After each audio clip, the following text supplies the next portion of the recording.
ಪ್ರವಿಶ್ಯ ಮಮ ವಾಚಮಿಮಾಂ ಪ್ರಸುಪ್ತಾಂ ಸಂಜೀವಯತ್ಯಖಿಲಶಕ್ತಿಧರಸ್ಸುಧಾಮ್ನಾ ಅನ್ಯಾಂಶ್ಚ ಹಸ್ತಚರಣಶ್ರವಣತ್ವಗಾದೀನ್ ಪ್ರಾಣಾನ್ನಮೋ ಭಗವತೆ ಪುರುಷಾಯ ತುಭ್ಯಂ ಯಾವರ್ಣಪದವಾಕ್ಯಾರ್ಥಗದ್ಯಪದ್ಯಸ್ವರೂಪಿಣೀ ವಾಚಿ ನರ್ತಯತು ಕ್ಷಿಪ್ರಂ ಮೇಧಾನ್ ದೇವಿ ಸರಸ್ವತಿ ಮೂಕಂ ಕರೋತಿ ವಾಚಾಲಂ ಪಂಗುಂ ಲಂಘಯತೆ ಗಿರಿಂ ಯತ್ಕೃಪಾ ತಮಹಂ ವಂದೇ ಪರಮಾನಂದಮಾಧವಂ ನಾರಾಯಣಃ ಪರೋ ವ್ಯಕ್ತಾದಂಡಮವ್ಯಕ್ತಸಂಭವಂ ಅಂಡಸ್ಯಾಂತಸ್ತ್ವಿಮೇ ಲೋಕಾಃ ಸಪ್ತದ್ವೀಪಾ ಚ ಮೇದಿನಿ ಶ್ರುತಿಸ್ಮೃತಿಪುರಾಣಾನಾಂ ಆಲಯಂ ಕರುಣಾಲಯಂ ನಮಾಮಿ ಭಗವತ್ಪಾದಂ ಶಂಕರಂ ಲೋಕಶಂಕರಂ ನಮಸ್ತಸ್ಮೈ ಭಗವತೆ ಶಂಕರಾಚಾರ್ಯರೂಪಿಣೆ ಯೇನ ವೇದಾಂತವಿದ್ಯೇಯಂ ಉದ್ಧೃತಾ ವೇದಸಾಗರಾತ್.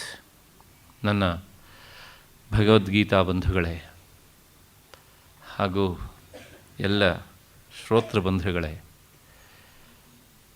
ಪ್ರಚ್ಛನ್ನವಾಗಿರುವಂತಹ ಪ್ರಾಯೋಜಕರೇ, ನಮ್ಮೆಲ್ಲರ ಹೃನ್ಮಂದಿರವನ್ನು ಬೆಳಗ್ತಾ ಇರುವಂತಹ ಆ ಚಿದಾತ್ಮನಿಗೆ ನನ್ನ ನಮನಗಳನ್ನು ಸಲ್ಲಿಸ್ತಾ ಇಂದಿನ ಚಿಂತನೆಗೆ ಮುಂದಾಗ್ತಾ ಇದ್ದೇನೆ. ಇಂದಿನ ಚಿಂತನೆಗೆ ತೊಡಗೋದಕ್ಕಿಂತ ಮುನ್ನ ನಿನ್ನೆ ದಿವಸ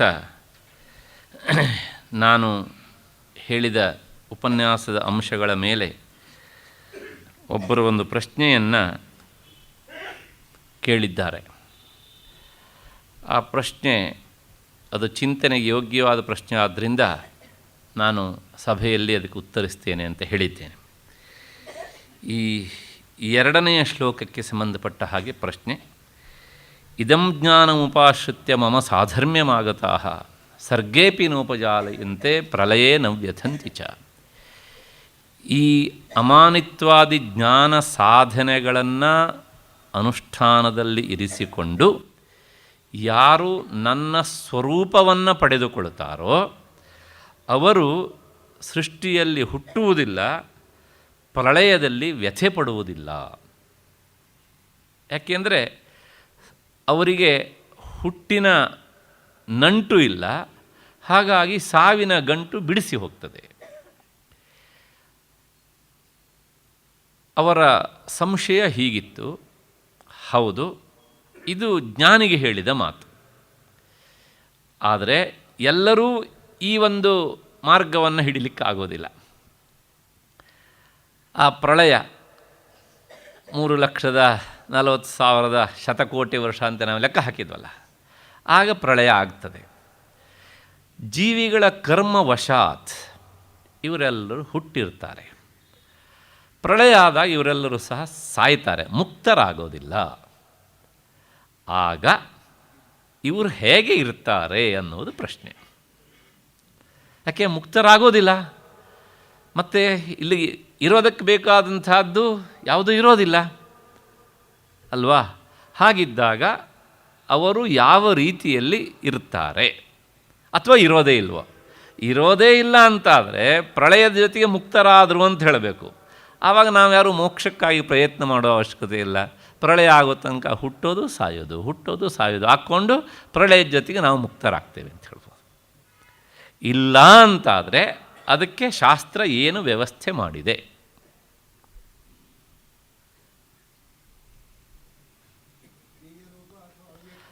ಅದಕ್ಕೆ ಉತ್ತರವನ್ನು ನಾನು ಹೇಳಬೇಕು. ಯಾಕೆಂದರೆ ಒಂದು ಯೋಗ್ಯವಾದಂಥ ಪ್ರಶ್ನೆ. ಶಾಸ್ತ್ರ ಹೇಳುತ್ತೆ ಅದಕ್ಕೆ. ನಾನು ನಿನ್ನೆ ದಿವಸ ಹೇಳಿದ್ದೆ ಪ್ರಕೃತಿ, ಮೂಲ ಪ್ರಕೃತಿ ಅಂತ. ಅದನ್ನು ಇವತ್ತು ನಿಮಗೆ ಅರ್ಥ ಆಗುವ ರೀತಿಯಲ್ಲಿ ನಾನು ಅದನ್ನು ಬೇರೆ ರೀತಿಯಲ್ಲಿ ಹೇಳ್ತೇನೆ. ಯಾಕೆಂದರೆ ಇದು ಅರ್ಥ ಮಾಡಿಸುವುದಕ್ಕೋಸ್ಕರ ಇದು ಹೀಗೆ. ಈ ಪ್ರಳಯ ಆಗುವಾಗ ಎಲ್ಲ ಜೀವರು, ಅಂದರೆ ಮುಕ್ತರಾಗದೇ ಇರುವಂತಹ ಜೀವರು, ಮುಕ್ತರಾಗದೇ ಇರುವ ಜೀವರು ಅಂದರೆ ಏನು? ಸ್ಥೂಲ ಶರೀರ ಬಿದ್ದು ಹೋಗ್ತದೆ, ಮತ್ತು ಸೂಕ್ಷ್ಮ ಶರೀರ ಇರ್ತದೆ ಅಲ್ವಾ? ಅದರೊಳಗೆ ಕಾರಣ ಶರೀರವೂ ಇರ್ತದೆ. ಇದರ ಪ್ರಮಾಣ ಎಷ್ಟು ಉದ್ದ ಆಗಲ್ಲ ಅಂತ ಹೇಳೋದಿಲ್ಲ. ಯಾಕೆಂದರೆ ಅತ್ಯಂತ ಸೂಕ್ಷ್ಮ ಅಂತ ಹೇಳುತ್ತೆ, ಸೂಕ್ಷ್ಮ ಕಣ ಅಂತ. ಈ ಸ್ಥಿತಿಯಲ್ಲಿ ಇರ್ತವೆ. ಎಲ್ಲಿ ಇರ್ತವೆ ಅಂದರೆ ಆ ಪ್ರಕೃತಿಯಲ್ಲಿ ಪರಬ್ರಹ್ಮ ವಸ್ತುವಿನ ಒಂದು ಶಕ್ತಿ ಉಂಟಲ್ಲ, ಅವಿದ್ಯೆ, ಮಾಯೆ ಅಂತ ಹೇಳಿದ್ನಲ್ಲ ನಾನು, ಅದರೊಳಗೆ ಇವೆಲ್ಲವೂ ಲೀನವಾಗಿ ಬಿಡ್ತವೆ ಅಂತ ಶಾಸ್ತ್ರ ಅದಕ್ಕೊಂದು ಸುಂದರವಾದ ದೃಷ್ಟಾಂತ ಕೊಡುತ್ತೆ. ಯಥಾ ಜತುಪಿಂಡೇ ಅಂತ. ಜತುಪಿಂಡ ಅಂದರೆ ವ್ಯಾಕ್ಸ್ ಬಾಲ್, ಈ ಮೇಣದ ಉಂಡೆ. ಗೋಲ್ಡ್ ಸ್ಮಿತ್ ಹತ್ರ ಒಂದು ಮೇಣದ ಉಂಡೆ ಇರುತ್ತೆ. ಬಂಗಾರ ಪರೀಕ್ಷೆ ಮಾಡಲಿಕ್ಕೆ ತೆಗೆದುಕೊಂಡು ಹೋದಾಗ ಅವನು ಆ ರಬ್ಬಿಂಗ್ ಸ್ಟೋನ್, ಶಾಣೋಫಲ ಅಂತ ಹೇಳ್ತೇವಲ್ಲ, ಅದಕ್ಕೆ ಹಾಕಿ ಉಜ್ಜುತ್ತಾನೆ. ಆಮೇಲೆ ಇದರೊಳಗೆ ಎಷ್ಟು ಕ್ಯಾರೆಟ್ ಇದೆ ಅಂತ ಹೇಳ್ತಾನೆ. ನಾವು ಅದನ್ನು ತಗೊಂಡು ಬರ್ತೇವೆ, ಸಂತೋಷ. ಆದರೆ ಆ ಉಜ್ಜಿದ ಭಾಗ ಅಲ್ಲಿ ಇರುತ್ತಲ್ಲ, ಅದನ್ನೆಲ್ಲವನ್ನು ಅವನು ಕಲೆಕ್ಟ್ ಮಾಡ್ತಾನೆ. ಕೈಯೆಲ್ಲ ಆರಿಸ್ಲಿಕ್ಕೆ ಬರೋದಿಲ್ಲ ಅದನ್ನು. ಮೇಣದ ಉಂಡೆಯನ್ನು ಅದರ ಮೇಲೆ ಉರುಳಿಸ್ತಾನೆ. ಆ ಮೇಣದ ಉಂಡೆಯಲ್ಲಿ ಲಕ್ಷಕ್ಕಿಂತ ಹೆಚ್ಚು ಕೋಟಿ ಕೋಟಿ ಚಿನ್ನದ ಕಣಗಳಿರ್ತವೆ. ಹಾಗೆ ಈ ಮಾಯೆ ಅಥವಾ ಮೂಲ ಪ್ರಕೃತಿ ಎನ್ನುವಂತಹ ಈ ಮೇಣದ ಉಂಡೆಯಲ್ಲಿ ಈ ಒಂದೊಂದು ಜೀವಾತ್ಮನೂ ಸಹ ಆತ ಈ ಬಂಗಾರದ ಸಣ್ಣ ಸಣ್ಣ ಸಣ್ಣ ಸಣ್ಣ ಕಣಗಳು ಮೇಣದ ಉಂಡೆಯಲ್ಲಿ ಸೇರುವ ಹಾಗೆ ಅವರು ಸೇರಿಕೊಂಡಿರ್ತಾರೆ. ಆದರೆ ಸ್ವಾರಸ್ಯ ಅಂದರೆ ಆ ಮೇಣದ ಉಂಡೆಯನ್ನು ನೋಡಿದರೆ ಯಾರಿಗೂ ಸಹ ಅದರೊಳಗೆ ಬಂಗಾರ ಇದ್ದದ್ದು ಕಂಡುಬರುವುದಿಲ್ಲ. ಅದು ಅವನಿಗೆ ಗೊತ್ತು. ಅದನ್ನು ಕರಗಿಸ್ತಾರೆ, ವರ್ಷಕ್ಕೊಂದು ಸಲವೋ ಎರಡು ಸಲವೋ, ಮತ್ತು ಪುನಃ ಇನ್ನೊಂದು ಹೊಸ ಉಂಡೆ ಇಡ್ತಾರೆ, ಹೀಗೆ ಮಾಡ್ತಾರೆ. ಹೀಗೆ ಈ ಪ್ರತಿ ಒಬ್ಬ ಮುಕ್ತನಾಗದೇ ಇರುವ ಜೀವಾತ್ಮನೂ ಸಹ ಆತ ಈ ಪ್ರಳಯ ಕಾಲದಲ್ಲಿ ಆ ಪ್ರಕೃತಿಯಲ್ಲಿ ಲೀನರಾಗಿ ಬಿಡ್ತಾರೆ. ಪ್ರಳಯ ಮುಗಿತು, ಆ 3,11,000 ಲೆಕ್ಕ ಹಾಕಿದ್ದಿಲ್ಲ, 40 ಶತಕೋಟಿ ವರ್ಷ, ಮತ್ತು ಅಷ್ಟೇ ವರ್ಷ ಏನೂ ಸೃಷ್ಟಿ ಆಗೋದಿಲ್ಲ. ಕ್ರಿಯೇಷನ್ನಿಗೆ ಎಷ್ಟು ವರ್ಷ ಹಿಡಿಯತ್ತೋ ಮತ್ತು ಡಿಸ್ಟ್ರಕ್ಷನ್ನು ಅಷ್ಟೇ ವರ್ಷ. ಅದು ಸತ್ಯವಾದ, ಅಂದರೆ ಈ ವಿಶ್ವಕ್ಕೆ ಸಂಬಂಧಪಟ್ಟವಾದ ಸತ್ಯ ಅದು. ಆವಾಗ ಅಲ್ಲಿ ಏನಿರುತ್ತೆ ಕೇಳಿದ್ರೆ, ಕೇವಲ ಆ ಪರಬ್ರಹ್ಮ ವಸ್ತುವಿನಲ್ಲಿ ಮಾಯೆ ತಾನಾಗಿ ವಿಹರಿಸ್ತಾ ಇರ್ತಾಳೆ ಅಷ್ಟೇ. ಹಾಗಾಗಿ ಮತ್ತೆ ಅಷ್ಟೇ ವರ್ಷಗಳ ಕಾಲ ಹಾಗೇನೇ ಇರುತ್ತೆ. ಮತ್ತು ಸೃಷ್ಟಿಯಾಗುವಾಗ ಧಾತಾ ಯಥಾ ಪೂರ್ವಮಕಲ್ಪಯತ್, ಹೊಸದಾಗಿ ಸೃಷ್ಟಿ ಏನೂ ಇಲ್ಲ. ಆ ಮೇಣ ತಾನೇ ಕರಗತ್ತೆ, ಎಲ್ಲವೂ ಸಹ ಈಚೆ ಬರ್ತಾ ಇರ್ತವೆ ಹೀಗೆ ಅಂತ.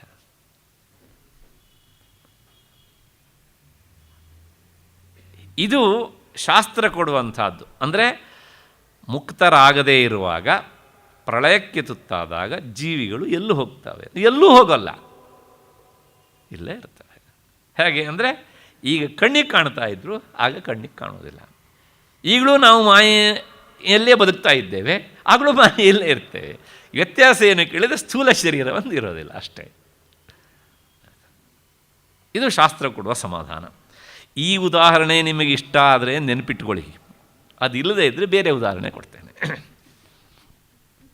ಈ ಗರಿಕೆ ಜೆಡ್ಡು ಇರುತ್ತಲ್ಲ, ದೂರ್ವೆ, ಅದು ಸುಮಾರಿಗೆ ಸಾಯೋದಿಲ್ಲ. ಅದು ಮಳೆಗಾಲದಲ್ಲಿ ಒಂದು ಮಳೆ ಬಿದ್ದ ತಕ್ಷಣ ಹಾಗೆ ಚಿಗುರುತ್ತೆ. ಇನ್ನು ಏಪ್ರಿಲ್ ಮೇ ತಿಂಗಳ ಬಂದಾಗ ನೋಡಿ, ಬಯಲು ಪ್ರದೇಶವಂಥ ಗರಿಕೆಗಳು ಯಾವುದೂ ಸಹ ಮೇಲಕ್ಕಿರೋಲ್ಲ. ಅವು ಸತ್ತೇ ಹೋದವು ಅಂತ ನಾವು ತೀರ್ಮಾನ ಮಾಡಿರ್ತೇವೆ. ಸತ್ತೇ ಹೋಗಿರ್ತೇವೆ ಅವು ಮೇಲ್ನೋಟಕ್ಕೆ. ಆದರೆ ಒಂದು ಮಳೆ ಬಿದ್ದರೆ ಸಾಕು, ತಕ್ಷಣ ಹಸಿರಾಗಿ ಚಿಗುರಿಬಿಡ್ತವೆ. ಹಾಗಾಗಿ ಏನು ಹೇಳುತ್ತೆ ಶಾಸ್ತ್ರ?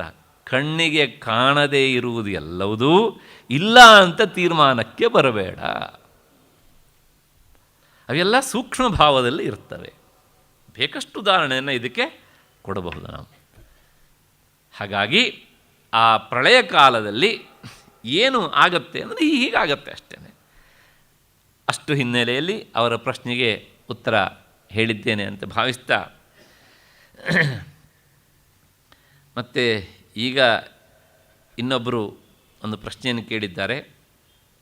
ಈ ಸತ್ಯಕ್ಕೆ ಸಂಬಂಧಪಟ್ಟ ವಿಚಾರ ನಾನು ಅದನ್ನು ತುಂಬ ಸಲ ಹೇಳಿದ್ದೇನೆ, ಹಾಗಾಗಿ ಮತ್ತದಕ್ಕೆ ಬಿಡಿಸಿ ಉತ್ತರ ಕೊಡಲಿಕ್ಕೆ ನಾನು ಹೋಗೋದಿಲ್ಲ. ಸೈನ್ಸ್ ಅಥವಾ ಲೋಕದ ಜನ ಸತ್ಯ ಅಂದ ತಕ್ಷಣ ಸತ್ಯ ಒಂದೇ ಅಂತ ಹೇಳ್ತಾರೆ. ಸತ್ಯ ಅಂದರೆ ಏನು ಅಂದರೆ ಸುಳ್ಳು ಅಲ್ಲದೇ ಇರುವುದು ಸತ್ಯ ಅಂತ ಡೆಫಿನೇಷನ್. ಸುಳ್ಳು ಅಂದರೆ ಏನು? ಸತ್ಯ ಅಲ್ಲದೆ ಇರುವುದು ಸುಳ್ಳು ಅಂತ. ಇದೆರಡೂ ಹಾಸ್ಯಾಸ್ಪದವಾದಂಥ ಒಂದು ವಿಚಾರ. ಉಪನಿಷತ್ತು ಹೇಳುತ್ತೆ ಸತ್ಯಕ್ಕೆ 3 ಮುಖಗಳಿವೆ. ಅದಕ್ಕೋಸ್ಕರನೇ ಅದನ್ನು ಸತ್ತಾತ್ರೈವಿಧ್ಯಂ ಶಾಸ್ತ್ರದಲ್ಲಿ. ಸತ್ತ ಅಂದರೆ ಸತ್ಯ ಅಂತ ಅರ್ಥ. ಸತ್ಯಕ್ಕೆ 3 ಮುಖಗಳಿವೆ ಅಂತ. ಒಂದು ಅತ್ಯಂತ ಹುಸಿಯಾದಂತಹ ಸತ್ಯ, ಅಂದರೆ ಸ್ವಲ್ಪ ಕಾಲ ಮಾತ್ರ ಇರ್ತದೆ. ಇನ್ನೊಂದು ಅದನ್ನು ಪ್ರಾತಿಭಾಸಿಕ ಸತ್ಯ ಅಂತ ಕರೀತಾರೆ. ತೀರಾ ಹುಸಿ, ಆದರೆ ನೋಡುವಷ್ಟು ಹೊತ್ತು ಅದು ಸತ್ಯ. ಕಪ್ಪೆ ಚಿಪ್ಪಿನಲ್ಲಿ ಬೆಳ್ಳಿ ಕಾಣುತ್ತದೆ, ಆದರೆ ಕಂಡಷ್ಟು ಹೊತ್ತು ಸತ್ಯ. ಆದರೆ ಇವತ್ತಿನವರೆಗೆ ಆ ಕಪ್ಪೆ ಚಿಪ್ಪಿನಲ್ಲಿ ಕಂಡಂತಹ ಬೆಳ್ಳಿಯಿಂದ ಯಾರೂ ಆಭರಣ ಮಾಡಿಸ್ಕೊಳ್ಳಿಕ್ಕಾಗೋದು ಇಲ್ಲ. ಅದನ್ನು ಪ್ರಾತಿಭಾಸಿಕ ಸತ್ಯ ಅಂತ ಕರೀತಾರೆ. ಹಾಗೆ ಸ್ವಪ್ನದ ದೃಷ್ಟಾಂತ, ಕನಸು ಕಾಣುವಷ್ಟು ಹೊತ್ತು ಕನಸು ಸತ್ಯ ಹೌದಾ ಅಲ್ವೋ ಅಂತ ಕೇಳಿದರೆ ಯಾರೂ ಅಲ್ಲ ಅಂತ ಹೇಳಲಿಕ್ಕೆ ಸಾಧ್ಯ ಇಲ್ಲ. ಅವನಿಗೆ ಅದು ಸತ್ಯ, ಆದರೆ ಎಚ್ಚರ ಆದಾಗ ಅದು ಸುಳ್ಳು. ಇದು ಅತ್ಯಂತ ಹುಸಿಯಾದಂತಹ ಸತ್ಯಕ್ಕೆ ಸಂಬಂಧಪಟ್ಟಂಥದ್ದು. ಮತ್ತು ಇನ್ನೊಂದು ಸತ್ಯ ಇದಕ್ಕಿಂತ ಹೆಚ್ಚು ಕಾಲ ಇರುವಂಥದ್ದು, ಅದನ್ನು ವ್ಯಾವಹಾರಿಕ ಸತ್ಯ ಅಂತ ಕರೀತಾರೆ. ಉದಾಹರಣೆ, ನಾವೀಗ ಹುಟ್ಟಿದ್ದೇವೆ, ಬದುಕ್ತಾ ಇದ್ದೇವೆ, ಮತ್ತು ನಾವು ನಿನ್ನೆ ದಿವಸ ನೋಡಿದ್ದನ್ನು ಇವತ್ತು ನೋಡ್ತೇವೆ. ಮತ್ತಷ್ಟೇ ಅಲ್ಲ, ನಮ್ಮ ಈ ಸುದೀರ್ಘ ಕಾಲದಲ್ಲಿ ನಮ್ಮ ಎದುರಿಗೇನೆ ಎಷ್ಟೋ ಬದಲಾವಣೆಗಳನ್ನೆಲ್ಲ ನೋಡ್ತಾ ಇರ್ತೇವೆ. ಆದರೆ ನಮಗೆ ಈ ಪ್ರಪಂಚ ಸುಳ್ಳು ಎನ್ನುವಂಥ ಅನುಭವ ಬರುವುದಿಲ್ಲ. ಬರ್ತದೆಯಾ? ಬರುವುದಿಲ್ಲ. ವೇದಾಂತ ಅದನ್ನು ಅಲ್ಲಗಳೆಯೋದಿಲ್ಲ, ಅದನ್ನು ವ್ಯಾವಹಾರಿಕ ಸತ್ಯದ ಪಟ್ಟಿಯಲ್ಲಿ ಇರಿಸಿದೆ. ಅದ್ವೈತ ವೇದಾಂತ ಮಿಥ್ಯಾ ಅಂತ ಹೇಳೋದು ಸುತರಾಂ ಸುಳ್ಳು ಅಂತಲ್ಲ, ಪ್ರಪಂಚ ಹೀಗೆ ಅಂತ ನಿರ್ವಚನೆ ಮಾಡಲಿಕ್ಕೆ ಆಗೋದಿಲ್ಲ ಅನ್ನೋದು. ಮಿಥ್ಯಾ ಶಬ್ದ ಅನಿರ್ವಚನೀಯತಾಪರಃ. ಅನಿರ್ವಚನೀಯತಾಪರ ಅಂದರೆ ಅದನ್ನು ಹೀಗೆ ಅಂತ ನಿರ್ವಚನೆ, ಡೆಫಿನೇಷನ್ ಹೇಳಲಿಕ್ಕಾಗೋದಿಲ್ಲ ಅಂತ. ಇದು ವ್ಯಾವಹಾರಿಕವಾದಂಥ ಸತ್ಯ. ಇದು ಪ್ರಾತಿಭಾಸಿಕ ಸತ್ಯಕ್ಕಿಂತ ಎಷ್ಟೋ ಪಾಲು ಸತ್ಯಸ್ಯ ಸತ್ಯಂ. ಆದರೆ ಈ ವ್ಯಾವಹಾರಿಕ ಸತ್ಯವೂ ಸಹ ಇದು ಒಂದು ದೀರ್ಘವಾದ ಕನಸು. ನಮಗೆ ನಿನ್ನೆ ಬೇರೆ, ಇವತ್ತು ಬೇರೆ, ಮೊನ್ನೆ ಬೇರೆ, ನಾಡಿದ್ದು ಬೇರೆ.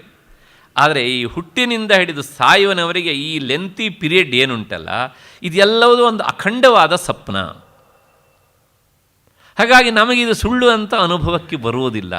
ಹಾಗಿದ್ರೆ ಈ ಸ್ವಪ್ನ ಕಾಣ್ತಾ ಇದ್ದೇವಲ್ಲ, ಈ ಸ್ವಪ್ನ ಕಾಣ್ತಾ ಇರುವ ಈ ಕನಸಿನ ದೃಶ್ಯ ಇದು ಸುಳ್ಳಾಗುವುದು ಯಾವಾಗ ಅಂತ ಕೇಳಿದರೆ, ಪಾರಮಾರ್ಥಿಕ ಸತ್ಯದ ಅರಿವು ಆದಾಗ. ಆ ಪಾರಮಾರ್ಥಿಕ ಸತ್ಯದ ಅರಿವು ಅಂದರೆ ಆತ್ಮಜ್ಞಾನ ಆದಾಗ ವ್ಯಾವಹಾರಿಕ ಸತ್ಯ ಅದು ಸುಳ್ಳಾಗಿ ಹೋಗ್ತದೆ. ಅಲ್ಲಿಯವರೆಗೂ ಸಹ ವ್ಯಾವಹಾರಿಕ ಸತ್ಯಕ್ಕೆ ಮಾನ್ಯತೆ ಉಂಟು. ಹಾಗಾಗಿ ಪ್ರಪಂಚ ಮಿಥ್ಯ ಅಥವಾ ಇದು ಹುಸಿ ತೋರಿಕೆ ಅಂತ ಹೇಳಿದ್ದು ಜ್ಞಾನಿಯ ದೃಷ್ಟಿಯಲ್ಲಿ ಅಷ್ಟೇ ಹೊರತು ಸಹ ಪ್ರಪಂಚವೇ ಸತ್ಯ ಅಂಥೇಳಿ ಪ್ರಪಂಚವನ್ನು ದಿನವೂ ನೋಡಿ ನೆಚ್ಚಿಕೊಂಡಂಥ ನಮಗೆ ಅಲ್ಲ.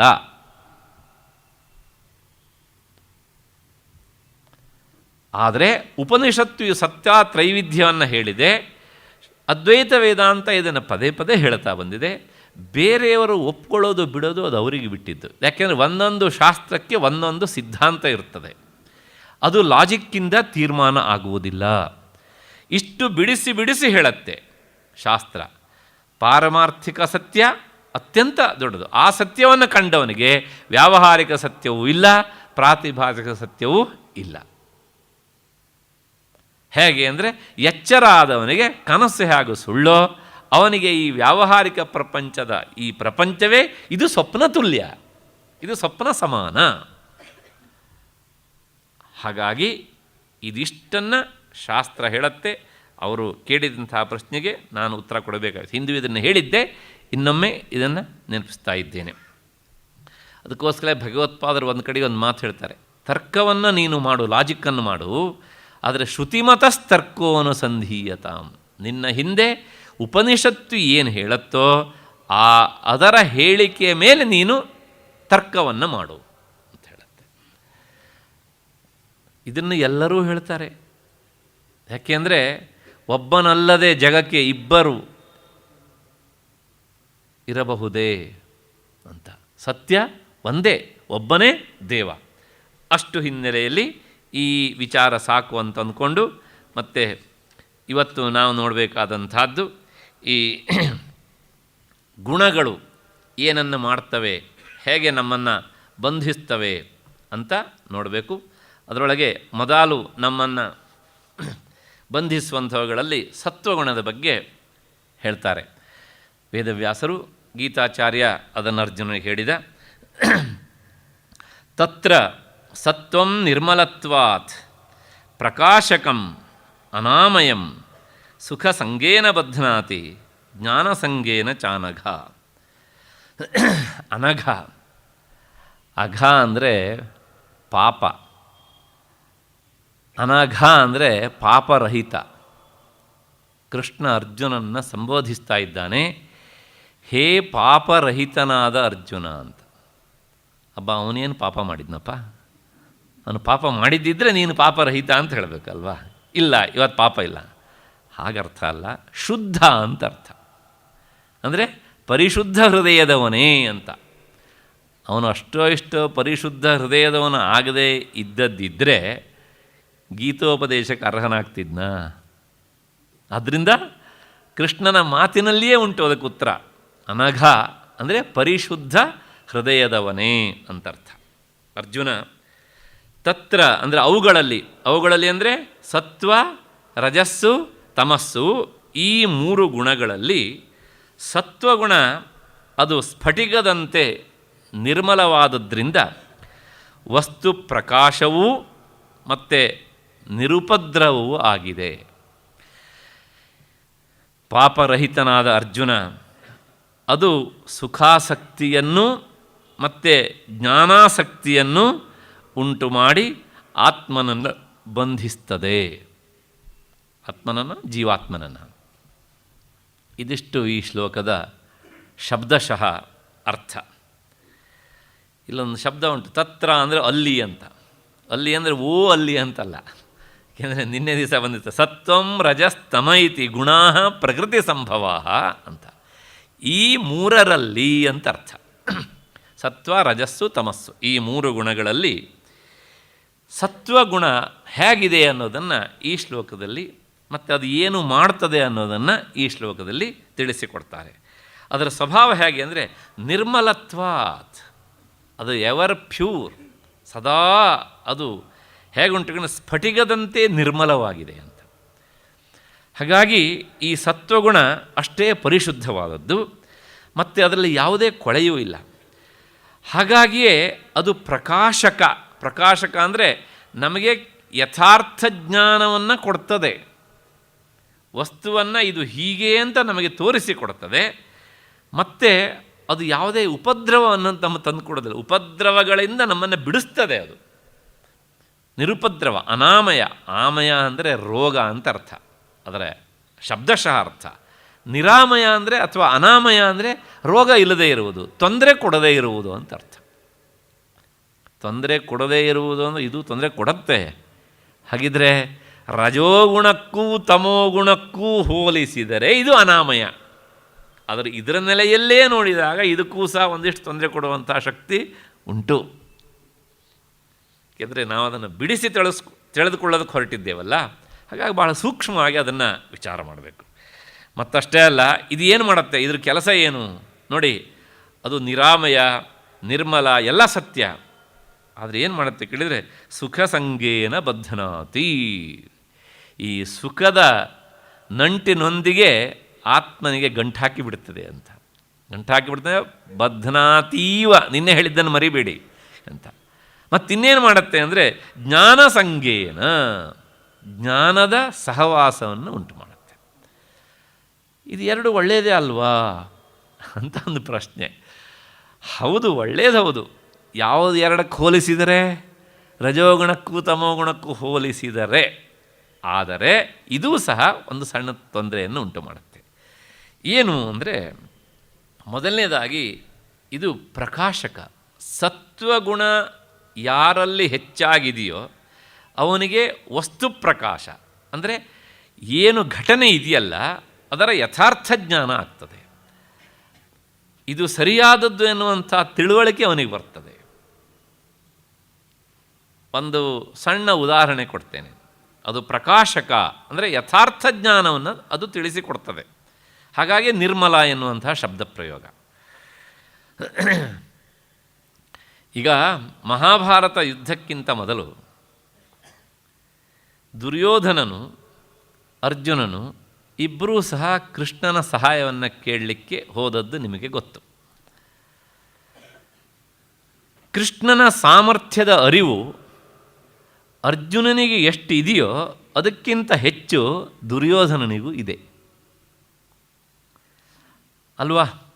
ಹಾಗೆ ಗೊತ್ತಿದ್ರೂ ಸಹ ಯುದ್ಧದಲ್ಲಿ ಸಹಾಯ ಮಾಡುವಂತ ಕೇಳಲಿಕ್ಕೆ ಹೋದಂಥ ದುರ್ಯೋಧನ ಆತ ಏನು ಮಾಡಿದ ಅಂದರೆ ಮನಸ್ಸಲ್ಲೇ ಅಂದ್ಕೊಂಡ, ಅರ್ಜುನ ಕೃಷ್ಣನ ಯಾದವ ಸೈನ್ಯವನ್ನು ಆಯ್ಕೆ ಮಾಡಿಕೊಳ್ಳದೇ ಇರಲಿ, ಒಂಟಿಗನಾದ ಕೃಷ್ಣನನ್ನು ಆಯ್ಕೆ ಮಾಡಿಕೊಳ್ಳಿ, ನನಗೆ ಯಾದವ ಸೈನ್ಯ ಸಿಕ್ಕಲಿ ಅಂತ.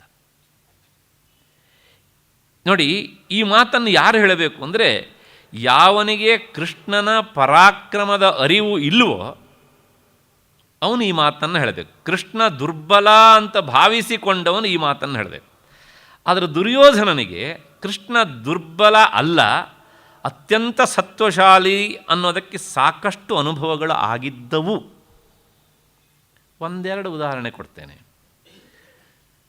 ಪಾಂಡವರನ್ನು ದುರ್ಯೋಧನ ಹೇಳಿದ ಅಂಥೇಳಿ ಅವನ ಅಪ್ಪನಾದಂಥ ಕುರುಡು ಧೃತರಾಷ್ಟ್ರ ಹಸ್ತಿನಾವತಿಯ ರಾಜ್ಯವನ್ನು ಎರಡು ವಿಭಾಗ ಮಾಡಿ ಬೆಂಗಾಡಾಗಿ ಬಿದ್ದಂತಹ ಖಾಂಡವ ಪ್ರಸ್ಥಕ್ಕೆ ಕಳಿಸಿದ ಧೃತರಾಷ್ಟ್ರ. ಕೃಷ್ಣನ ಸಹಾಯದಿಂದ ಅದು ಇಂದ್ರಪ್ರಸ್ಥವಾಯಿತು. ಯಾಕೆಂದರೆ ಕೃಷ್ಣ ಇಲ್ಲದಿದ್ದರೆ ಪ್ರಾಯಶಃ ಅದು ಖಾಂಡವಪ್ರಸ್ಥವಾಗಿ ಇವತ್ತಿಗೂ ಇರ್ತಿತ್ತು. ಆದರೆ ಕೃಷ್ಣನ ಸಹಾಯವನ್ನು ಪಾಂಡವರು ಕೇಳಿದರು. ಕೃಷ್ಣ ಅದನ್ನೇನು ಮಾಡ್ದ? ಖಾಂಡವಪ್ರಸ್ಥ ತೆಗೆದ, ಇಂದ್ರಪ್ರಸ್ಥ ಮಾಡಿಸಿದ. ಎಷ್ಟಂದರೂ ಕೃಷ್ಣನ ಸಂಕಲ್ಪ ನೋಡಿ. ಧರ್ಮರಾಜ ಅಲ್ಲಿ ತನ್ನ ಧರ್ಮ ಸಾಮ್ರಾಜ್ಯವನ್ನು ಸ್ಥಾಪನೆ ಮಾಡಿದ, ಆಳ್ವಿಕೆಯನ್ನು ಶುರು ಮಾಡಿದ. ಸ್ವಾರಸ್ಯ ಅಂದರೆ ಇವತ್ತಿಗೂ ಸಹ ಅಂದಿನ ಇಂದ್ರಪ್ರಸ್ಥವೇ ಇವತ್ತಿನ ಡೆಲ್ಲಿ. ಇವತ್ತಿಗೂ ಸಹ ನಮ್ಮ ಈ ದೇಶದ ಸಿಂಹಾಸನ ಇರುವುದು ಅಲ್ಲೇ. ಯಾಕೆಂದರೆ ಅದು ಕೃಷ್ಣನ ಸಂಕಲ್ಪ. ಹರಿಯಾಣವೇ ಕುರುಕ್ಷೇತ್ರ, ಹಸ್ತಿನಾವತಿ.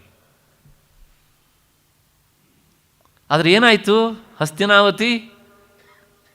ಹಸ್ತಿನಾವತಿಯಾಗಿ ಉಳಿತು, ಹರಿಯಾಣ ಅಂತ ಕರೆಸ್ಕೊಂಡು ಉಳಿತು ಅಷ್ಟೇ. ಆ ವಿಷಯ ಬೇರೆ. ಆದರೆ ಕೃಷ್ಣನ ಸಾಮರ್ಥ್ಯದ ಅರಿವು ಇದು ಯಾರಿಗೆ ತಾನೇ ಗೊತ್ತಾಗೋಲ್ಲ? ಒಂದು. ಮತ್ತೆ ತುಂಬಿದ ಸಭೆಯಲ್ಲಿ ದ್ರೌಪದಿಯ ಸೀರೆಯನ್ನು ಸೆಳೀತಾ ಇರುವಾಗ ಅವಳು ಕೃಷ್ಣನನ್ನು ಸ್ಮರಣೆ ಮಾಡಿದಳು. ಸೀರೆ ಪುಂಖಾನುಪುಂಖವಾಗಿ ಬಂತು. ಇವನ ತಮ್ಮ ಸೆಳೀತಾ ಇದ್ದವನು ಎಚ್ಚರ ತಪ್ಪಿ ಬಿದ್ದ, ದುಶ್ಯಾಸನ. ಇದನ್ನು ಪ್ರತ್ಯಕ್ಷ ಕಂಡಿದ್ದಾನೆ. ಕೊನೆಗೆ ಸೀರೆ ಖರ್ಚಾಗಿ ಬಿಟ್ಟಿದ್ದಲ್ಲ, ಎಳಿಲಿಕ್ಕಾಗದೆ ಬಿಟ್ಟ. ಹಾಗಿದ್ರೆ ಇದ್ಯಾರು ಗೊತ್ತಾಗಬೇಕಲ್ವಾ? ಆಯಿತು, ಇದನ್ನು ಮರೆತು ಬಿಡಿ, ಒಪ್ಕೊಬಿಡೋಣ. ಮತ್ತೆ ಸಂಧಾನಕ್ಕೆ ಕೃಷ್ಣ ಹೋಗಿದ್ದ. ಯುದ್ಧಕ್ಕಿಂತ ಮೊದಲು ಧರ್ಮರಾಜನಿಗೆ ಯುದ್ಧ ಸುತರಾಮ್ ಇಷ್ಟ ಇರಲಿಲ್ಲ, ಬೇಡ ಅಂತ. ಅವನು ಅರ್ಧ ರಾಜ್ಯ ಕೊಡದಿದ್ದರೆ ಚಿಂತೆ ಇಲ್ಲ, ಬಿಟ್ಬಿಡು ಕೃಷ್ಣ. ಯಾಕೆಂದರೆ ಇಂದ್ರಪ್ರಸ್ಥವನ್ನು ಸಹ ಜೂಜಿನಲ್ಲಿ ಲಪಟಾಯಿಸಿದ್ರು ಅವರು ಮೋಸದಿಂದ.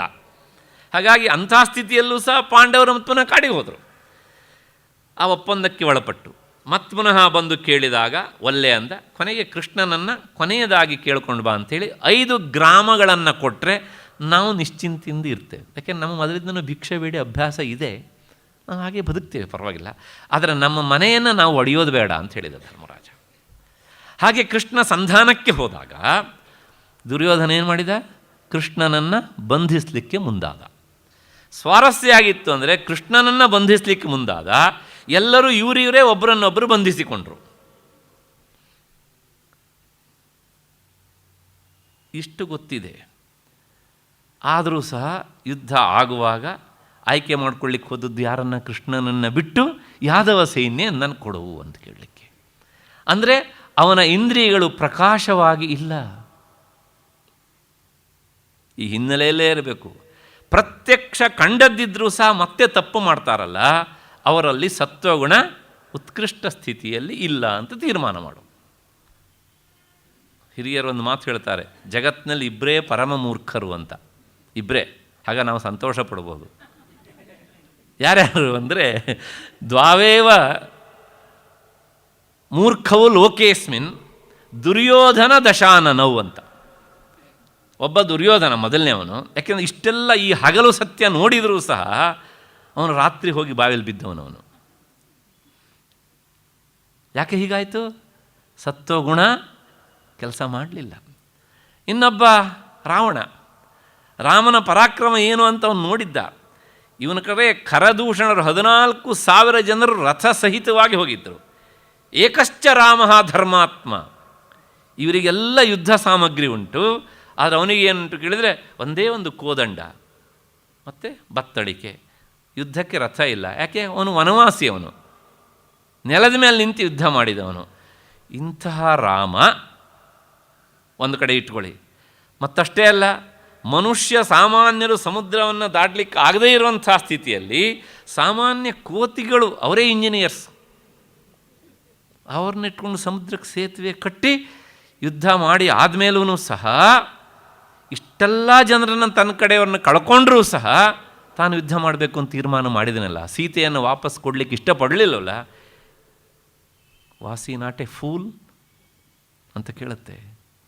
ಹಾಗಾಗಿ ಸತ್ಯ ಕಂಡೂ ಸಹ ಇದನ್ನು ಅರ್ಥ ಮಾಡ್ಕೊಳ್ಳಿಕ್ಕಾಗದೇ ಇದ್ದರೆ ಅವ್ರಿಗಿಂತ ದೊಡ್ಡ ಮೂರ್ಖರು ಯಾರು? ಹಾಗಾಗಿ ಸತ್ವಗುಣ ಉಚ್ಛ್ರಾಯ ಸ್ಥಿತಿಯಲ್ಲಿ ಇದ್ದರೆ ಅದೇನಾಗುತ್ತೆ? ನಿರ್ಮಲತ್ವಾತ್ ಪ್ರಕಾಶಕಂ, ಇದು ಹೀಗೆ ಅಂತ ನಮ್ಮ ಆಯ್ಕೆಯಲ್ಲಿ ಸರಿಯಾದಂಥ ಒಂದು ಪ್ರಕಾಶವನ್ನು ಕೊಡುತ್ತೆ. ಮತ್ತಷ್ಟೇ ಅಲ್ಲ, ಇನ್ನೇನು ಮಾಡುತ್ತೆ ಅಂದರೆ ಅದು ಸುಖ ಸಂಗೇನ ಬಧ್ನಾತಿ. ನಾನು ಸುಖಿ ಅಂದರೆ ಸುಖ ಸಂಗೇನ ಬಧ್ನಾತಿ ಅಂದರೆ ಸದಾ ಅವನಿಗೆ ತಾನು ಸುಖ ಆಗಿದ್ದೇನೆ ಅನ್ನುವಂಥ ಭಾವನೆ ಆವಾಗ ಬರ್ತಾ ಇರುತ್ತೆ. ಅಂದರೆ ಇವನಿಗೆ ಇಂದ್ರಿಯಕ್ಕೆ ಸಂಬಂಧಪಟ್ಟಂಥ ವಸ್ತುಗಳು ಸಿಕ್ಕಾಗ ಆ ಸಿಕ್ಕಿದ್ರಲ್ಲಿ ತೃಪ್ತಿ ಆಗತ್ತೆ, ಅದರಿಂದ ಸುಖಿ ಅಂತ ಭಾವನೆ ಬರುತ್ತೆ.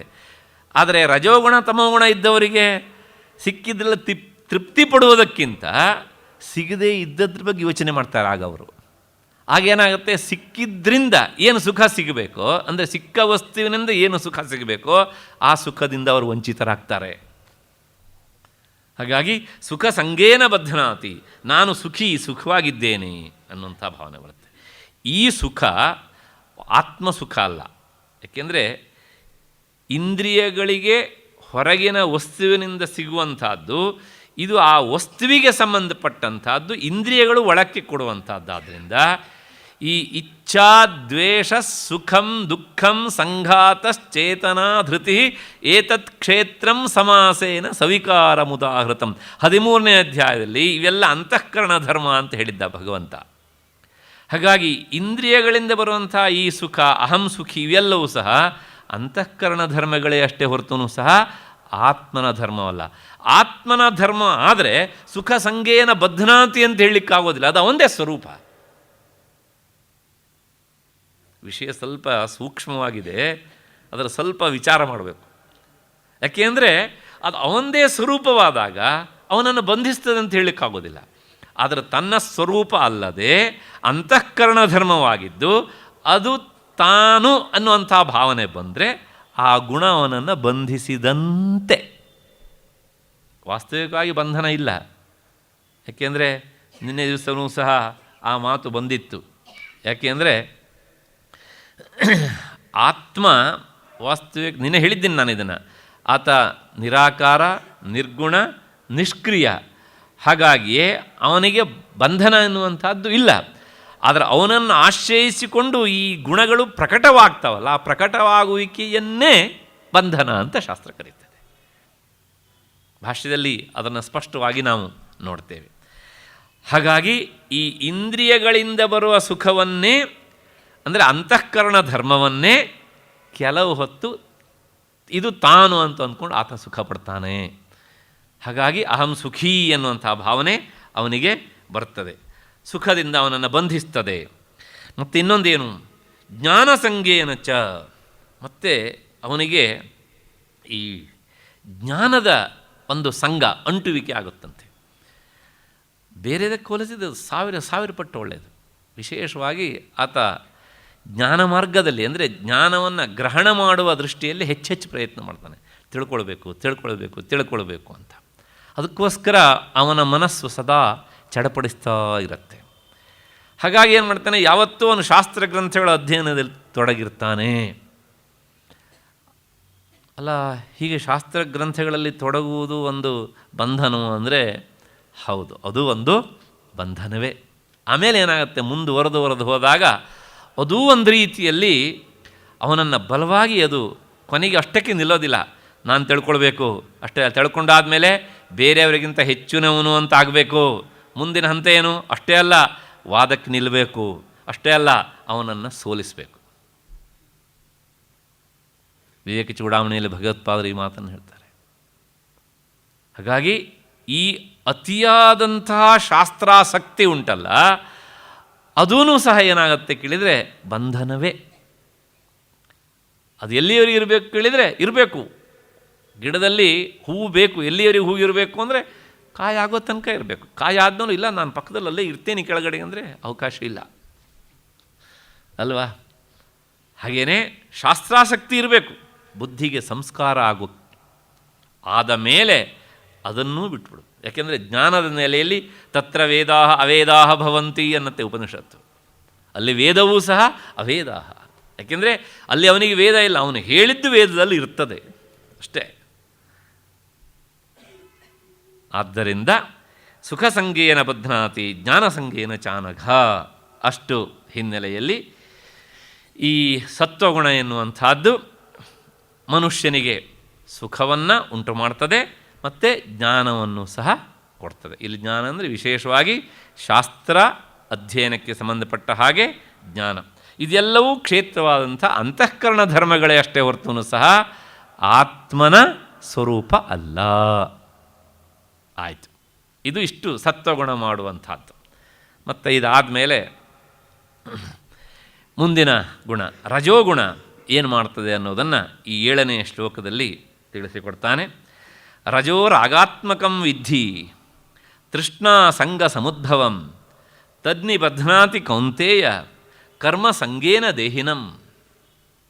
ಅರ್ಜುನ, ಈ ರಜೋಗುಣ ಇದೆಯಲ್ಲ, ಇದು ಬಣ್ಣದ ಗುಣ.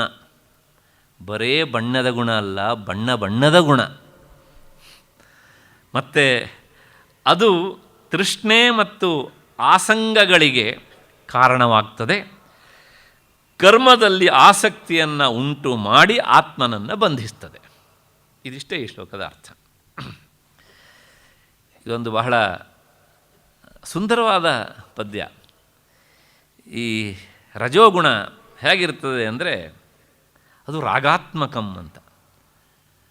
ನಮಗೆ ಈ ರಾಗ ಅಂದ ತಕ್ಷಣ ಅರ್ಥ ಆಗೋದಿಲ್ಲ. ಸಂಗೀತದ ಬಗ್ಗೆ ಒಲವಿದ್ದವರಿಗೆ ಇದು ಯಾವ ರಾಗನಪ್ಪ ಅಂತ, ಆ ರಾಗವೂ ಅಲ್ಲ ಇದು. ಹಾಗಿದ್ದರೆ ರಜೋಗುಣ ರಾಗಾತ್ಮಕ ಅಂದರೆ ಸುಲಭವಾಗಿ ಅರ್ಥ ಆಗಬೇಕು ಅಂದರೆ ಅದರ ಹಿಂದೆ ಒಂದು ಉಪಸರ್ಗ ಸೇರಿಸಿ, ಅನು ಅಂತ.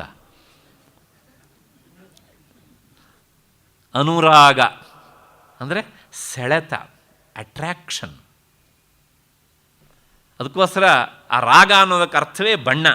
ಅದಕ್ಕೆ ಸ್ಪಷ್ಟವಾಗಲಿ ಅಂತ ಅದು ಬರೇ ಬಣ್ಣ ಅಲ್ಲ, ಬಣ್ಣ ಅಂತ. ಮನುಷ್ಯರನ್ನು ಎಳೆಯುವುದು ಯಾವುದು ಕೇಳಿದರೆ ಈ 10 ತರಹದ ಬಣ್ಣಗಳು. ಹಾಗಾಗಿ ಈ ರಜೋಗುಣ ಅದು ರಾಗಾತ್ಮಕ, ಬಣ್ಣದ ಸ್ವಭಾವದ್ದು. ಹಾಗಾಗಿ ಈ ಬಣ್ಣಕ್ಕೆ ಮನುಷ್ಯ ಅಂದರೆ ಈ ದೇಹಿ ಮರುಳಾಗ್ತಾನೆ ಅಂತ. ಇದು ಹೀಗೆ ಮಾಡ್ತದೆ, ಮರಿಬೇಡ. ಎಲ್ಲೆಲ್ಲಿ ನಿನ್ನ ಮನಸ್ಸು ಆಕರ್ಷಣೆಗೆ ಒಳಗಾಗ್ತದೆಯೋ ಕ್ಷಣಕಾಲ ವಿಚಾರ ಮಾಡು, ಈಗ ನನಗೆ ಯಾವ ಗುಣ ಹೆಚ್ಚು ಕೆಲಸ ಮಾಡ್ತಾ ಇದೆ ನನ್ನಲ್ಲಿ ಅಂತ. ಅದರ ಸ್ವಾರಸ್ಯ ಅಂದರೆ ವಿಚಾರ ಮಾಡಲಿಕ್ಕೆ ಕೊಡೋದಿಲ್ಲ. ಮತ್ತು ಇನ್ನೇನು ಮಾಡುತ್ತೆ ಅದು, ತೃಷ್ಣಾ ಸಂಗ ಸಮುದ್ಭವಂ. ತೃಷ್ಣ ಮತ್ತು ಆಸಂಗ ಇದು 2ರಿಂದ ಅದು ಹುಟ್ಟತ್ತಂತೆ. ಅಂದರೆ ಈ ರಜೋಗುಣಕ್ಕೆ ತವರು ಮನೆ 2 ಒಂದು ತೃಷ್ಣ ಅಂತ, ಇನ್ನೊಂದು ಆಸಂಗ ಅಂತ. ಇದು 2 ಅದರ ತವರು ಮನೆ, ಅಲ್ಲಿಂದನೇ ಬಂದದ್ದು ಇದು ರಜೋಗುಣ. ಏನು ಹಾಗಂದರೆ ಶಾಸ್ತ್ರದಲ್ಲಿ ರಜೋಗುಣ ಕೇಳೋದೇ ರಂಜನಾತ ರಾಗ ಅಂತ. ಅಂದರೆ ನಮಗೆ ಮನುಷ್ಯನಿಗೆ ಬಹಳ ರಂಜನೆಯನ್ನು ಕೊಡ್ತದೆ, ಸೆಳೆತ ಅಂತ ಹೇಳಿದ್ನಲ್ಲ ಅದನ್ನು ಮಾಡ್ತದೆ. ಮತ್ತು ತೃಷ್ಣ ಸಂಘ ಸಮುದ್ಭವಂ, ತೃಷ್ಣ ಮತ್ತು ಆಸಂಗ. ತೃಷ್ಣ ಅಂದರೆ ಏನು ಅಂದರೆ ಅಪ್ರಾಪ್ತ ಅಭಿಲಾಷ ಆಸಂಗ. ನಮಗೆ ಎಷ್ಟೋ ವಸ್ತುಗಳ ಒಂದು ನೋಟ ಕಣ್ಣಿಗೆ ಬಿದ್ದಿರುತ್ತದೆ, ಮತ್ತು ಎಷ್ಟೋ ವಸ್ತುವಿನ ಬಗ್ಗೆ ನಾವು ಕೇಳಿರ್ತೇವೆ. ಹೀಗೆ ಕಂಡಿದ್ದನ್ನು ಕೇಳಿದ್ದನ್ನು ನಾವು ಪಡೆದಿರೋದಿಲ್ಲ ಅಲ್ವಾ? ಹಾಗೆ ಕಂಡಿದ್ದನ್ನು ಕೇಳಿದ್ದನ್ನು ಪಡ್ಕೊಳ್ಬೇಕು ಅನ್ನುವಂಥ ಅಭಿಲಾಷೆಗೆ ಏನಂತ ಹೆಸರು? ತೃಷ್ಣ ಅಂತ ಹೆಸರು. ಅಂದರೆ ಪಡೆಯದೇ ಇರುವುದನ್ನು ಪಡ್ಕೊಳ್ಬೇಕು ಎನ್ನುವಂತಹ ಆಸೆಗೆ ತೃಷ್ಣ ಅಂತ ಹೆಸರು. ಪ್ರಶ್ನೆ ಇಷ್ಟೇ, ನಮಗೆ ರಜೋಗುಣ ಇಲ್ಲದೇ ಇದ್ದರೆ ಈ ಆಸೆ ಬರೋದೇ ಇಲ್ಲ. ಅದು ಬರ್ತದೆ ಅಂದರೆ ರಜೋಗುಣ ಇದೆ ಅಂತಲೇ ಅರ್ಥ. ಮತ್ತು ಯಾಕೆಂದರೆ ಇವು ಕಣ್ಣಿಗೆ ಕಾಣೋದಿಲ್ಲ, ಇವು ಕೈ ಸಿಗೋದಿಲ್ಲ, ಮತ್ತು ಬೇರೆಯವರು ಅಳೆಯೋದಕ್ಕೂ ಆಗೋದಿಲ್ಲ. ಕೆಲವು ಸಲ ಬೇರೆಯವರು ಅಳೆಯುವಷ್ಟು ಮಟ್ಟಿಗೆ ಅವು ಪ್ರಕಟ ಆಗ್ತವೆ. ಅದು ಮುಂದೆ ಹೇಳ್ತೇನೆ ಹೇಗೆ ಅಂತ. ಮತ್ತು ಮುಂದೆ ಹೇಗೆ ಅಂದರೆ ಆಸಂಗ. ಆಸಂಗ ಅಂದರೆ ಬಯಸಿದ್ದು ಸಿಕ್ಕಿತು. ಹಾಗೆ ಬಯಸಿದ್ದು ಸಿಕ್ಕಿದ್ದ ಆದಮೇಲೆ ಅದರಲ್ಲಿಯೇ ಓಲಾಡ್ತಾ ಇರೋದು. ಅದನ್ನು ನಾನು ಸುತರಾಂ ಬಿಟ್ಟಿರಲಾರೆ ಅಂತ. ಆಸಕ್ತಿ ಅಂತ ಹೇಳ್ತೇವಲ್ಲ, ಅದೇ ಆಸಂಗ. ಅಂದರೆ ತೃಷ್ಣಾ ಸಂಘ, ಇದು ಎರಡರಿಂದಲೇ ಈ ರಜೋಗುಣ ಅನ್ನುವಂಥದ್ದು ಅದು ಪ್ರಕಟವಾಗ್ತದೆ. ಈ ಎರಡು ಶಬ್ದಗಳಿಂದ ಭಗವಂತ ರಜೋಗುಣ ಯಾವ ರೀತಿಯಾಗಿ ಪ್ರಕಟವಾಗ್ತದೆ ಅನ್ನೋದನ್ನು ಹೇಳಿದ. ಹಾಗೆ ಹೇಳಿ ಆದಮೇಲೆ ಮತ್ತೆ ಮುಂದೆ ಹೇಳ್ತಾನೆ, ಇದು ಹೇಗೆ ನಮ್ಮನ್ನು ಬಂಧಿಸ್ತದೆ ಅಂದರೆ ಕರ್ಮಸಂಗೇನ ಅಂತ. ಈ ರಜೋಗುಣ ತೃಷ್ಣೆಯಿಂದ ಆಸಂಗೆಯಿಂದ ಹುಟ್ಟಿದಂಥ ಈ ರಜೋಗುಣ ಏನು ಮಾಡುತ್ತೆ ಅಂದರೆ ಮನುಷ್ಯನನ್ನು ಕರ್ಮದಲ್ಲಿ ಬಂಧಿಸ್ತದೆ. ಇವನು ಒಂದು ಕಡೆಗೆ ಕೂತ್ಕೊಂಡಿರೋದಿಲ್ಲ, ಯಾವುದಾದ್ರೂ ಒಂದು ಕೆಲಸ ಮಾಡ್ತಾನೇ ಇರ್ತಾನೆ. ಅದು ಲೌಕಿಕ ಕೆಲಸ ಇರ್ಬೋದು ಅಥವಾ ಧಾರ್ಮಿಕ ಕೆಲಸ ಇರಬಹುದು. ಕೊನೆಗೆ ಏನಾಗುತ್ತೆ ಕೇಳಿದರೆ ಆ ರಜೋಗುಣದಲ್ಲೇ ಇನ್ನೂ ಸ್ವಲ್ಪ ಉಚ್ಛ್ರಾಯ ಸ್ಥಿತಿ ಹೋದಾಗ ಲೌಕಿಕ ಕರ್ಮಗಳನ್ನು ಹೆಚ್ಚಾಗಿ ಮಾಡ್ತಾನೆ ಅಥವಾ ಧಾರ್ಮಿಕ ಕರ್ಮಗಳನ್ನು ಹೆಚ್ಚಾಗಿ ಮಾಡ್ತಾನೆ. ಕರ್ಮ ಬಿಟ್ಟು ಬದುಕಲಿಕ್ಕೆ ಆಗೋದೇ ಇಲ್ಲ ಅವನ ಹತ್ರ. ನಿರಂತರ ಕರ್ಮ ಮಾಡ್ತಾನೆ ಇರ್ತಾನೆ. ಮತ್ತು ಕರ್ಮದ ಮಾಡ್ತಾ ಇದ್ದಾಗ ಅವನು ಚಿತ್ತಶುದ್ಧಿಗಾಗಿ ನಿಷ್ಕಾಮ ಕರ್ಮ ಮಾಡ್ತಾನೆ ಅಂತ ಹೇಳಲಿಕ್ಕೆ ಆಗೋದಿಲ್ಲ. ಯಾಕೆಂದರೆ ಕರ್ಮ ಅವನು ಆಯ್ಕೆ ಮಾಡಿಕೊಳ್ಳುವ ಕರ್ಮ ಯಾವಾಗಲೂ ಕಾಮ್ಯ ಕರ್ಮಗಳೇ ಆಗಿರ್ತವೆ. ಹಾಗಾಗಿ ಆ ಕಾಮ್ಯ ಕರ್ಮಗಳನ್ನು ಮಾಡಿದಾಗ ಅದು ಫಲವನ್ನು ಕೊಟ್ಟೇ ಕೊಡ್ತದೆ. ಆ ಫಲವನ್ನು ಅನುಭವಿಸೋದಕ್ಕೋಸ್ಕರ ಮತ್ತೆ ಇವನು ಜನ್ಮ ಎತ್ತಲೇಬೇಕು. ಅಲ್ಲಿಗೆ ಏನು ಹೇಳ್ದಂಗಾಯಿತು, ಮತ್ತು ಪುನಃ ಹುಟ್ಟಿಗೂ ಸಾವಿಗೂ ಈ ರಜೋಗುಣವೇ ಹೆಚ್ಚು ಕಾರಣವಾಗ್ತದೆ. ಹಾಗಾಗಿ ಹುಟ್ಟಿಸ್ತಾ ಸಾಯಿಸ್ತಾ ಇವನನ್ನು ಇಲ್ಲಿ ಬಂಧಿಸ್ತದೆ. ಕರ್ಮಸಂಗೇನ ದೇಹಿನಂ. ನಾನು ಪ್ರಾಯಶಃ ಹಿಂದೆ ಒಂದು ಕಥೆ ಹೇಳಿರಬೇಕು, ನರಿ. ಅದು ಒಂದು ಸಲ ನೆನಪಿಸ್ಬಿಡ್ತೇನೆ, ಇನ್ನೊಂದು ಸಲ ಕರ್ಮ ನಮ್ಮನ್ನು ಹೇಗೆ ಬಂಧಿಸ್ತದೆ ಅನ್ನೋದಕ್ಕೆ. ಏಕೆಂದರೆ ನಾವೆಲ್ಲ ಏನಾರು ಒಂದು ಕರ್ಮ ಮಾಡಿಯೇ ಮಾಡ್ತೇವೆ.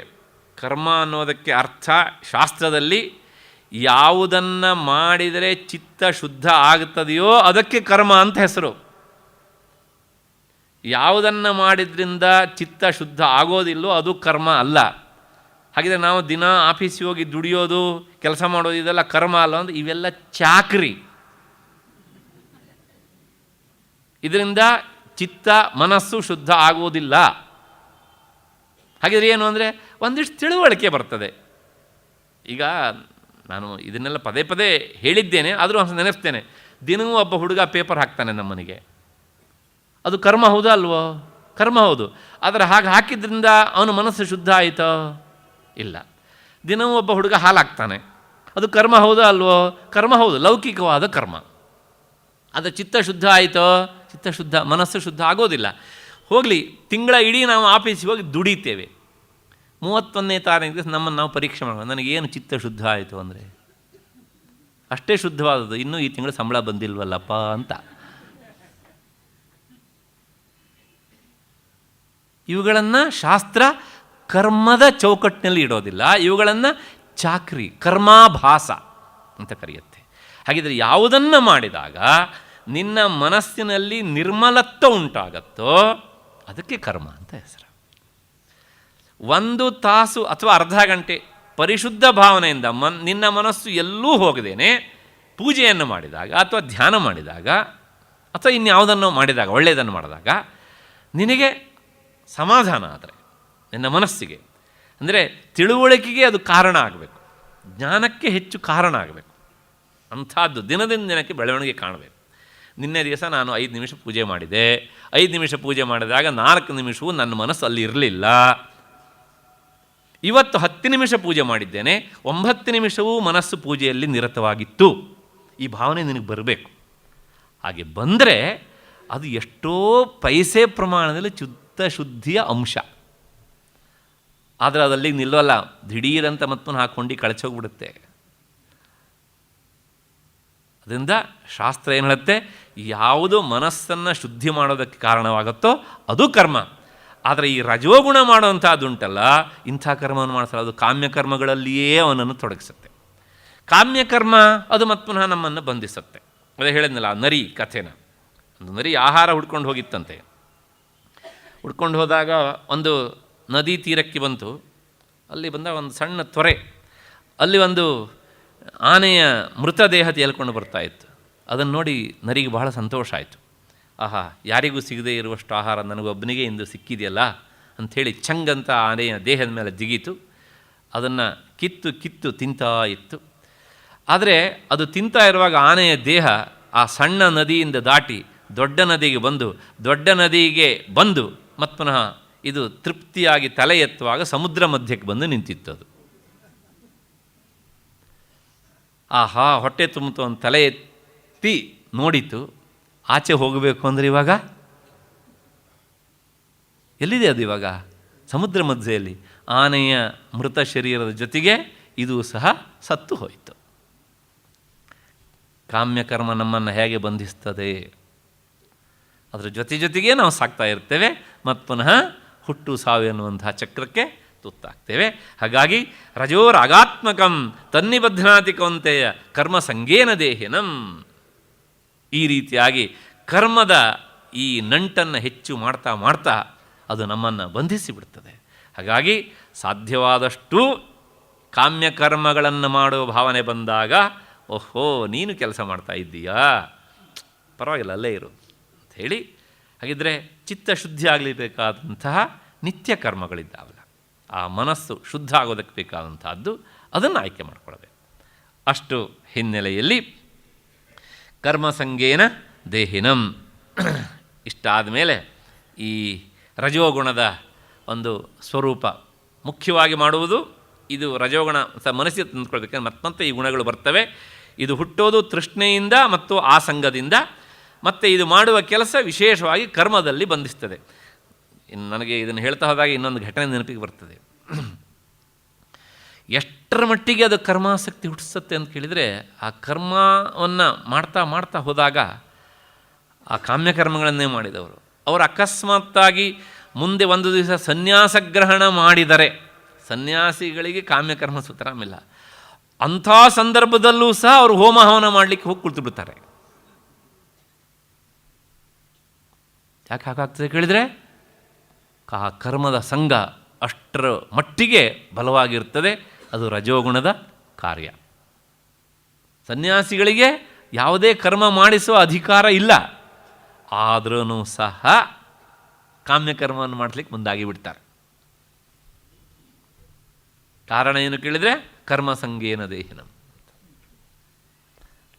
ಇಲ್ಲಿಗೆ ಈ ಗುಣದ ವಿಚಾರ ಸಾಕು ಅಂದ್ಕೊಂಡು ಮತ್ತೆ ಮುಂದಿನದಕ್ಕೆ ಹೋಗೋಣ. ತಮೋಗುಣದ ಸ್ವರೂಪ ಏನು, ಅದು ಹೇಗೆ ಹುಟ್ಟುತ್ತದೆ, ಅದರ ತವರ್ಮನೆ ಏನು, ಅದು ಏನು ಮಾಡ್ತದೆ ಅನ್ನೋದನ್ನು ಸ್ವಲ್ಪ ನೋಡಬೇಕು. ತಮಸ್ತ್ವಜ್ಞಾನಜಂ ವಿದ್ಧಿ ಮೋಹನಂ ಸರ್ವದೇಹಿನಾಂ ಪ್ರಮಾದ ಆಲಸ್ಯ ನಿದ್ರಾಭಿ ತನ್ನಿಬಧ್ನಾತಿ ಭಾರತ. ಈ ಭರತ ವಂಶೋದ್ಭವನಾದ ಹೇ ಅರ್ಜುನ, ಈ ತಮೋಗುಣ ಅಜ್ಞಾನದಿಂದ ಹುಟ್ಟುತ್ತದೆ ಅಂತ ತಿಳಿದುಕೋ ವಿದ್ಧಿ. ಇದು ಎಲ್ಲರಿಗೂ ಸಹ ಮೋಹವನ್ನು ಹುಟ್ಟಿಸ್ತದೆ. ಇದು ಪ್ರಮಾದ ಮತ್ತು ಆಲಸ್ಯತನ ಅಂದರೆ ಪಾಲುಮಾರಿಕೆ ನಿದ್ರೆಗಳಿಂದ ಆತ್ಮನನ್ನು ಕಟ್ಟಿಹಾಕ್ತದೆ. ಇದಿಷ್ಟು ಈ ಶ್ಲೋಕದ ತಾತ್ಪರ್ಯ. ಅಲ್ಲಿ ತಮಸ್ತು ಅಜ್ಞಾನಜಂ ವಿದ್ಧಿ, ವಿದ್ಧಿ ಅಂದರೆ ತಿಳ್ಕೊ ಅಂತ, ಅಜ್ಞಾನಜಂ ವಿದ್ಧಿ, ಅಜ್ಞಾನದಿಂದ ಹುಟ್ಟಿದ್ದು ಯಾವುದು? ತಮೋಗುಣ. ಅದು ತಮೋಗುಣದ ತವರು ಮನೆ ಅಜ್ಞಾನ. ಆಯಿತು, ಅಲ್ಲಿಂದ ಹುಟ್ಕೊಂಡು ಹೋಗಲಿ.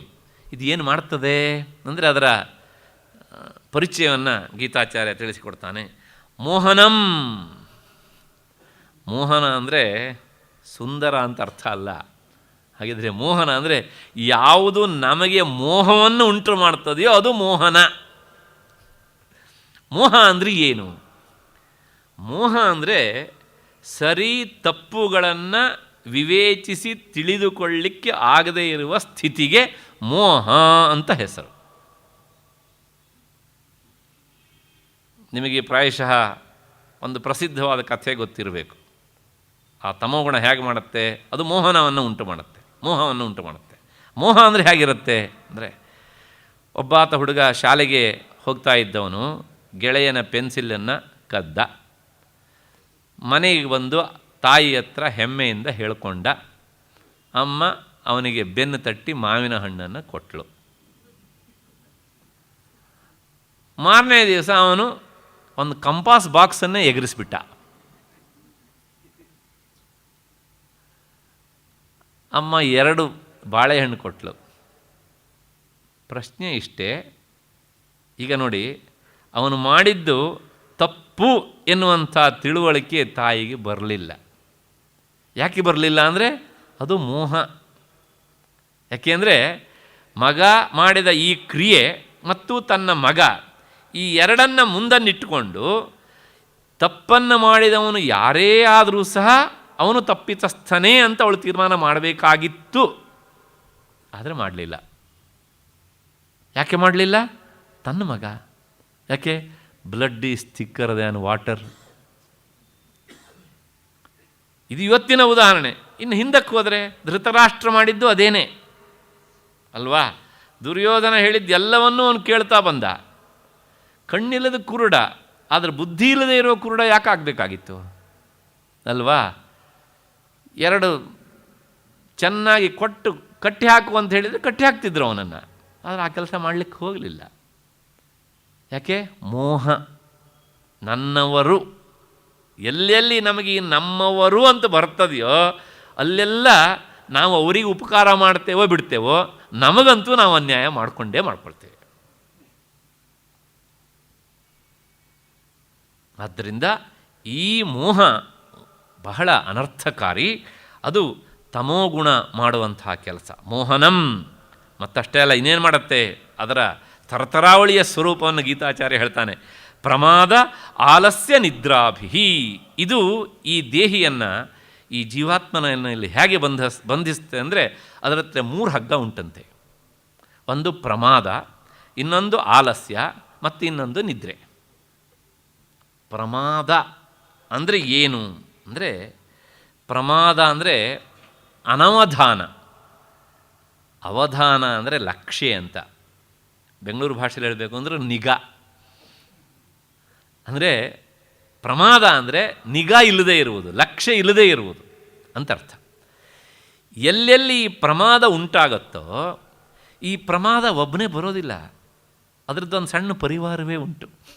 ಪ್ರಮಾದ ಅಂದರೆ ತಪ್ಪುವಿಕೆ ಅಂತ ಅರ್ಥ. ಯಾವಾಗ ಪ್ರಮಾದ ಆಗತ್ತೋ ಆಗ ಪ್ರಮಾದ ಮಾಡಿದವನು ಬೇರೆಯವ್ರ ಹತ್ರ ಬೈಸ್ಕೊಳ್ತಾನೆ, ಹೋಗ್ತಾನೆ, ಬೈಗಳ ಕಟ್ಟಿಟ್ಟಿದ್ದು. ಮತ್ತು ಅದಾದಮೇಲೆ ಇನ್ನೇನಾಗುತ್ತೆ? ಅವನಿಗೆ ನೋವಾಗತ್ತೆ ಅಲ್ವಾ? ಅದಾದಮೇಲೆ ಏನಾಗುತ್ತೆ ಕೇಳಿದರೆ, ನೀನು ಯಾವ ಕೆಲಸ ಮಾಡೋದಕ್ಕೂ ಸಹ ಲಾಯಕ್ಕಲ್ಲ, ಈ ಕೆಲಸ ಮಾಡ್ಕೊಂಡು ಬಿದ್ದಿರು. ದಾಸ್ಯ ಭಾವ. ಹಾಗಾಗಿ ಈ ಪ್ರಮಾದದ ಜೊತೆಗೆ 3 ಬರ್ತವೆ. ಒಂದು ನಿಂದೆ, ಮತ್ತು ಇನ್ನೊಂದು ನೋವು ದುಃಖ, ಇನ್ನೊಂದು ದಾಸ್ಯಭಾವ. ಈ 3 ಅದರ ಪರಿವಾರ. ಇದನ್ನು ಇಟ್ಟುಕೊಂಡೇ ಬರ್ತಾ ಇರ್ತದೆ ಪ್ರಮಾದ. ಹಾಗಾಗಿ ಈ ರಜೋಗುಣ ತಮೋಗುಣ ಏನು ಮಾಡುತ್ತೆ? ಪ್ರಮಾದ ಮಾಡಿ ನಮ್ಮನ್ನು ಕಟ್ಟಿ ಹಾಕತ್ತೆ. ಮತ್ತು ಮುಂದಿನದು ಆಲಸ್ಯ. ಈ ಪ್ರಮಾದ ಮಾಡಿ ಹ್ಯಾಕೆ ಕಟ್ಟಿ ಹಾಕತ್ತೆ ಅನ್ನೋದಕ್ಕೆ ಒಂದು ಇತ್ತೀಚಿನ ಉದಾಹರಣೆ ನಾನು ಕೊಡಬೇಕು ಅಂದರು. ಯಾಕೆಂದರೆ ಈ ತಮೋಗುಣದ್ದೇ ಎಲ್ಲ ಕಾರುಭಾರ ಇವತ್ತು ಜಾಸ್ತಿ. ಅನವಧಾನ, ಲಕ್ಷ್ಯ ಇಲ್ಲದೇ ಇರುವುದು ಅಂತ. ಇಲ್ಲಿ ಇಟ್ಕೊಳ್ತೇವೆ ಮೊಬೈಲನ್ನು ಅಲ್ವಾ, ರೋಡ್ ಕ್ರಾಸ್ ಮಾಡಲಿಕ್ಕೆ ಹೋಗ್ತಾ ಇರ್ತೇವೆ ನಾವು, ಮಾತಾಡ್ತಾ ಅವನು ಯಾವನೊಬ್ಬ ಬಂದು ಹೊಡಿತಾನೆ. ಯಾಕೆ ಅವನು ಬರ್ತಾ ಇದ್ದಾನೋ ಇಲ್ಲ ಅಂತ ನಮಗೆ ಗೊತ್ತಿಲ್ಲ. ಯಾಕೆ? ಪ್ರಮಾದ ಅಲ್ವಾ. ಮತ್ತು ಬೈಕ್ ಸವಾರಿ ಮಾಡ್ತಾ ಇರ್ತೇವೆ, ಇಲ್ಲಿ ಇರುತ್ತೆ, ಅದು ಶಬ್ದ ಮಾಡುತ್ತೆ. ಇವನಿಗೆ ಅಲ್ಲಿ ಹೋಗಿ ನಿಲ್ಲಿಸ್ಕೊಂಡು 1-2 ನಿಮಿಷ ಆಮೇಲೆ ತಡೆದು ಅದನ್ನು ನೋಡುವಷ್ಟು ಸಹನೆ ಇಲ್ಲ. ಅಲ್ಲೇ ಕೈ ಹಾಕ್ತಾನೆ, ಅದು ಬರೋದಿಲ್ಲ. ಆಮೇಲೆ ಮತ್ತೆ ಪುನಃ ಪ್ರಯತ್ನ ಮಾಡ್ತಾನೆ. ಆಮೇಲೆ ಈ ಕಡೆ ಬಂದು ಅವನೊಬ್ಬನಿಗೆ ಹೊಡಿತಾನೆ. ಇದೆಲ್ಲ ಪ್ರತಿದಿನ ನಾವು ನೋಡ್ತಾ ಇರುವಂಥದ್ದು ಪ್ರಮಾದಗಳನ್ನು. ಇದಕ್ಕೆಲ್ಲ ಕಾರಣ ತಮೋಗುಣದ ಆಧಿಕ್ಯ, ಪ್ರಮಾದ. ಹಾಗಾಗಿ ಒಂದಲ್ಲ ಎರಡಲ್ಲ, ಇದಕ್ಕೆ ಬೇಕಷ್ಟು ಉದಾಹರಣೆಗಳನ್ನು ಕೊಡ್ಬೋದು ನಾವು. ತಾಯಂದಿರು ಮನೆಯಲ್ಲಿ ಅಡುಗೆ ಮಾಡ್ತಾ ಇರ್ತಾರೆ, ಮತ್ತು ಪುನಃ ಹಾಲು ಪಾತ್ರ ಇಟ್ಟಿರ್ತಾರೆ, ಅಲ್ಲಿ ಅದು ಕುದೀತಾ ಇರುತ್ತೆ. ಇನ್ನೇನು 1 ನಿಮಿಷಕ್ಕೆ ಅದು ಮೇಲಕ್ಕೆ ಬರುತ್ತೆ. ಅಷ್ಟೊತ್ತಿಗೆ ಅಲ್ಲಿ ಫೋನ್ ರಿಂಗ್ ಆಗುತ್ತೆ, ಅಟೆಂಡ್ ಮಾಡಲಿಕ್ಕೆ ಹೋಗ್ತಾರೆ. ಇಲ್ಲಿ ಬರೋಷ್ಟೊತ್ತಿಗೆ 1 ಲೀಟ್ರ್ ಹಾಲು 1/4 ಲೀಟ್ರ್ ಹಾಲಿಗೆ ಬಂದಿರುತ್ತೆ.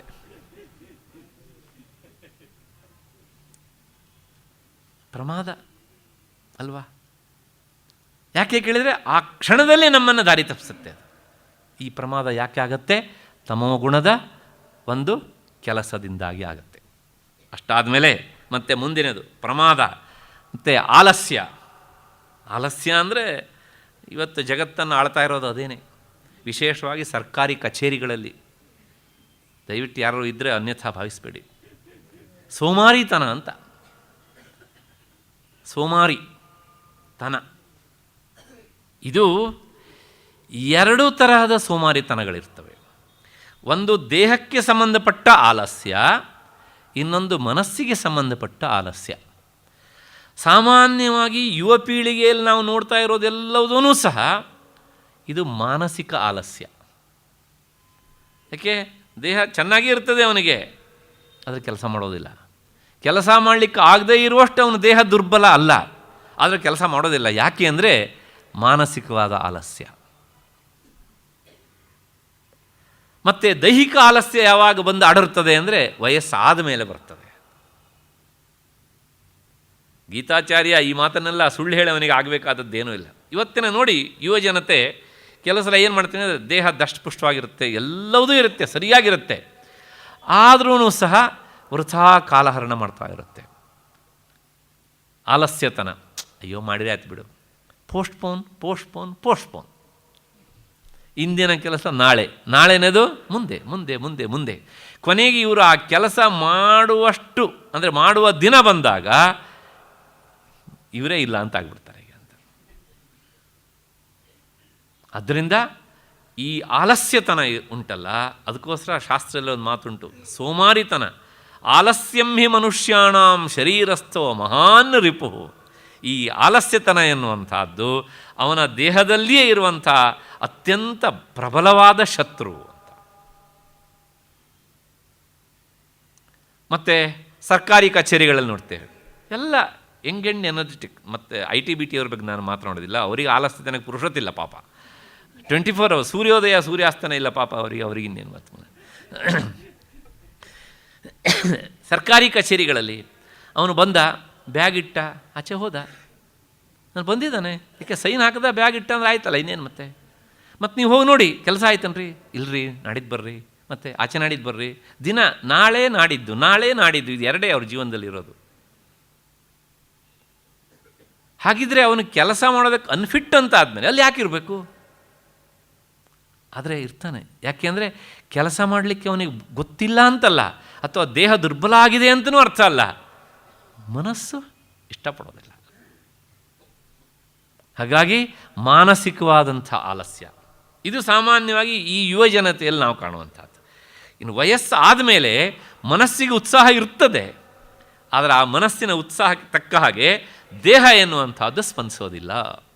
ಇವತ್ತು ಡಾಕ್ಟರ್ ಮನೆಗೆ ಚೆಕಪ್ಪಿಗೆ ಹೋಗಬೇಕು, ಗೊತ್ತು ಅವನಿಗೆ, ಮನಸ್ಸಿನಲ್ಲೂ ಹೋಗಬೇಕು ಅಂತ ಉಂಟು, ಆದರೆ ದೇಹ ಸ್ಪಂದಿಸ್ತಾ ಇಲ್ಲ.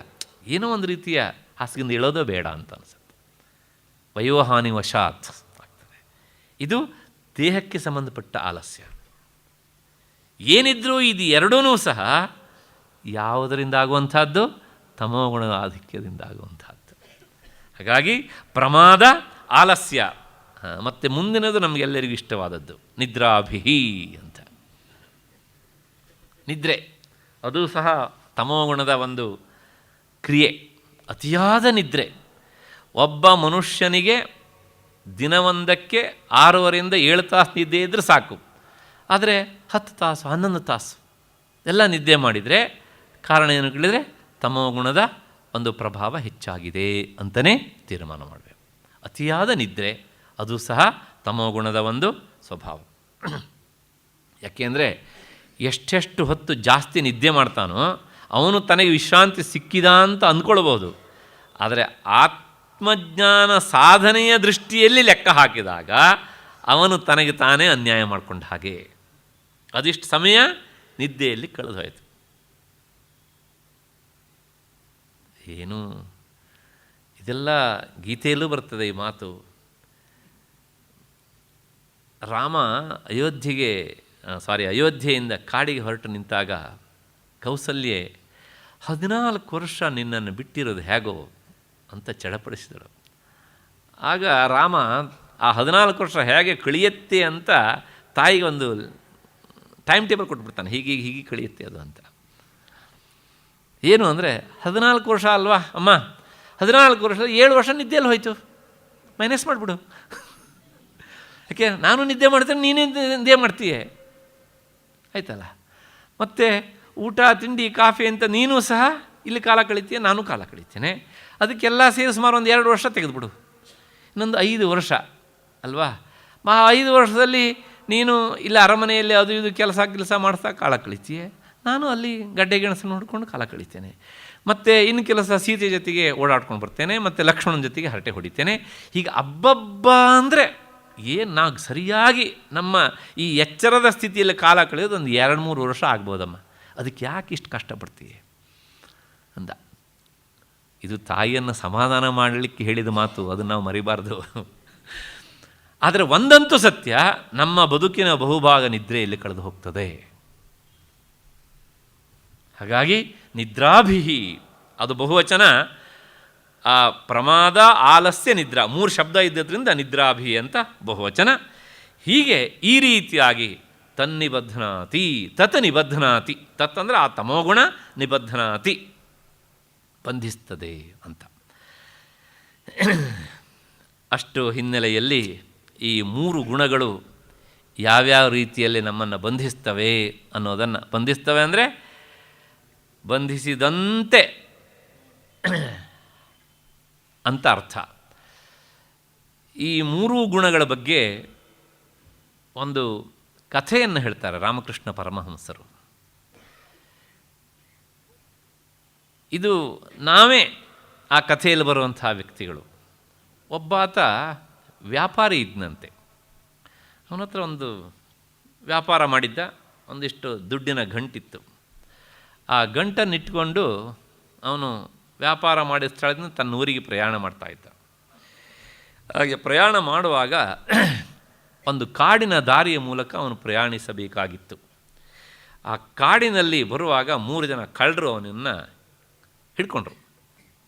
ಹಿಡ್ಕೊಂಡು ಆದಮೇಲೆ 3 ಜನ ಅವನನ್ನು ಎಳ್ಕೊಂಡು ಹೋದರು. ಎಳ್ಕೊಂಡು ಆದಮೇಲೆ ಆ ಒಬ್ಬ ಹೇಳಿದಂತೆ, ಓ ಇವನಲ್ಲಿ ದುಡ್ಡಿನ ಗಂಟಿದೆ, ಒಂದು ಕೆಲಸ ಮಾಡೋಣ, ಇವನನ್ನು ಸಾಯಿಸಿಯೇ ಬಿಡುವ, ಸಾಯಿಸಿ ಇವನ ಈ ಗಂಟನ್ನು ನಾವು ಲಪಟಾಯಿಸ್ಬಿಡೋಣ ಅಂತ ಹೇಳಿದಂತೆ. ಆಗ 2ನೇ ಕಳ್ಳ ಹೇಳಿದಂತೆ, ಇವನನ್ನು ಸಾಯಿಸೋದು ಬೇಡ, ನಾವು ಯಾಕೆ ಸಾಯಿಸಬೇಕು, ಸಾಯಿಸೋದು ಯಾಕೆ, ಅವನು ಮತ್ತೆ ಪುನಃ ಊರಿಗೆ ಹೋಗಿ ಏನಾದ್ರು ಕಂಪ್ಲೇಂಟ್ಸ್ ಕೊಟ್ಟಾನು ಅಂತ ತಾನೇ. ಒಂದು ಕೆಲಸ ಮಾಡೋಣ, ಇವನು 2 ಕಾಲನ್ನು ಮುರಿದು ಬಿಡೋಣ, ದುಡ್ಡನ್ನು ಲಪಟಾಯಿಸ್ಬಿಡೋಣ. ಬೇಡ ಅಂದರೆ ಅದೂ ಸಮಾಧಾನಗಳಂತಾರೆ, ಇವನು 2 ಕಣ್ಣನ್ನು ಕಿತ್ತುಬಿಡೋಣ. ಎಲ್ಲಿಗೆ ಹೋಗ್ತಾನವನು ಅವಾಗ? ಅಷ್ಟೇ ಅಲ್ಲ, ಇವರೇ ನನಗೆ ಪೀಡೆ ಕೊಟ್ಟವರು, ಇವರೇ ನನ್ನನ್ನು ತಂದು ಹಿಂಸಿಸಿದವರು ಅಂತ ನಮ್ಮನ್ನು ತೋರಿಸೋದಕ್ಕೂ ಆಗೋಲ್ಲ ಅವನಿಗೆ, ಕಣ್ಣನ್ನೇ ಕಿತ್ತುಬಿಟ್ರೆ. ಹಾಗಾಗಿ ಕಣ್ಣು ಕಿತ್ತುಬಿಡೋಣ ಅಂತ ಹೇಳಿದರು. ಆತ ಇಬ್ಬರು ಸೇರಿ, ಈ ಮೊದಲನೇ ಕಳ್ಳ ಎರಡನೇ ಕಳ್ಳ ಇಬ್ಬರು ಸೇರಿ ಅವನ ದುಡ್ಡನ್ನು ಕಿತ್ಕೊಂಡು ಅವನು ಹೇಳಿದಂಗೆ ಕೈಕಾಲು ಮುರಿಯೋದಕ್ಕೆ ಮುಂದಾದರೂ ಆಗ ಮೂರನೇ ಕಳ್ಳ ಹೇಳಿದಂತೆ, ನಮಗೆ ಬೇಕಾದ್ದು ದುಡ್ಡಲ್ವಾ, ಅದನ್ನು ತೊಗೊಂಡು ಬಿಡೋಣ, ಬಿಟ್ಬಿಡಿ ಹೀಗೆ ಅಂತ. ಕೊನೆಗೆ ಏನು ಮಾಡೋದು ಕೇಳಿದರೆ ಹಾಗೆ ಮಾಡಿದ್ರು, ದುಡ್ಡನ್ನು ಲಪಟಾಯಿಸ್ಬಿಟ್ರು, ಕೈಕಾಲೇನು ಮುರಿಲಿಲ್ಲ. ಯಾಕೆ ಈ ಮೂರನೇ ಕಳ್ಳ ಹೇಳಿದ ಮಾತನ್ನು ಕೇಳಿಕೊಂಡು ಅವರು 3 ಜನ ಹೊರಟರು, ಇವನು ಬರೀ ಕೈಯಲ್ಲಿ ಹೊರಟಿದ್ದಾನೆ. ಆಗ ಬರೀ ಕೈಯಲ್ಲಿ ಹೊರಟಿದ್ದಾನೆ, ಇವನನ್ನು ಹಾಗೆ ಬಿಟ್ಟು ಹೋಗಲಿಲ್ಲ, ಕೈಕಾಲನ್ನು ಚೆನ್ನಾಗಿ ಕಟ್ಟಾಕಿಬಿಟ್ಟಿದ್ದಾರೆ, ಅವನು ಕೈಕಾಲು ಮುರಿಲಿಲ್ಲ, ಕಟ್ಟಾಕಿದ್ದಾರೆ.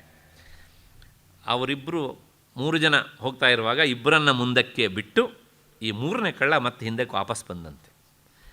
ಬಂದು ಇವನ ಕೈಕಾಲನ್ನು ಕಟ್ಟಿದ್ರಲ್ಲ ಆ ಹಗ್ಗವನ್ನು ಬಿಡಿಸಿ, ನಾನು ನಿನಗೆ ನಿನ್ನ ಊರಿಗೆ ಹೋಗಲಿಕ್ಕೆ ವ್ಯವಸ್ಥೆ ಮಾಡಿಕೊಡ್ತೇನೆ ಬಾ ಅಂತ ಹೇಳಿದನಂತೆ. ಆಗ ಆ ವ್ಯಾಪಾರಿ ಹೇಳಿದಂತೆ, ನಿಜವಾಗಿ ನೀನು ಎಷ್ಟು ಒಳ್ಳೆ ಕಳ್ಳ.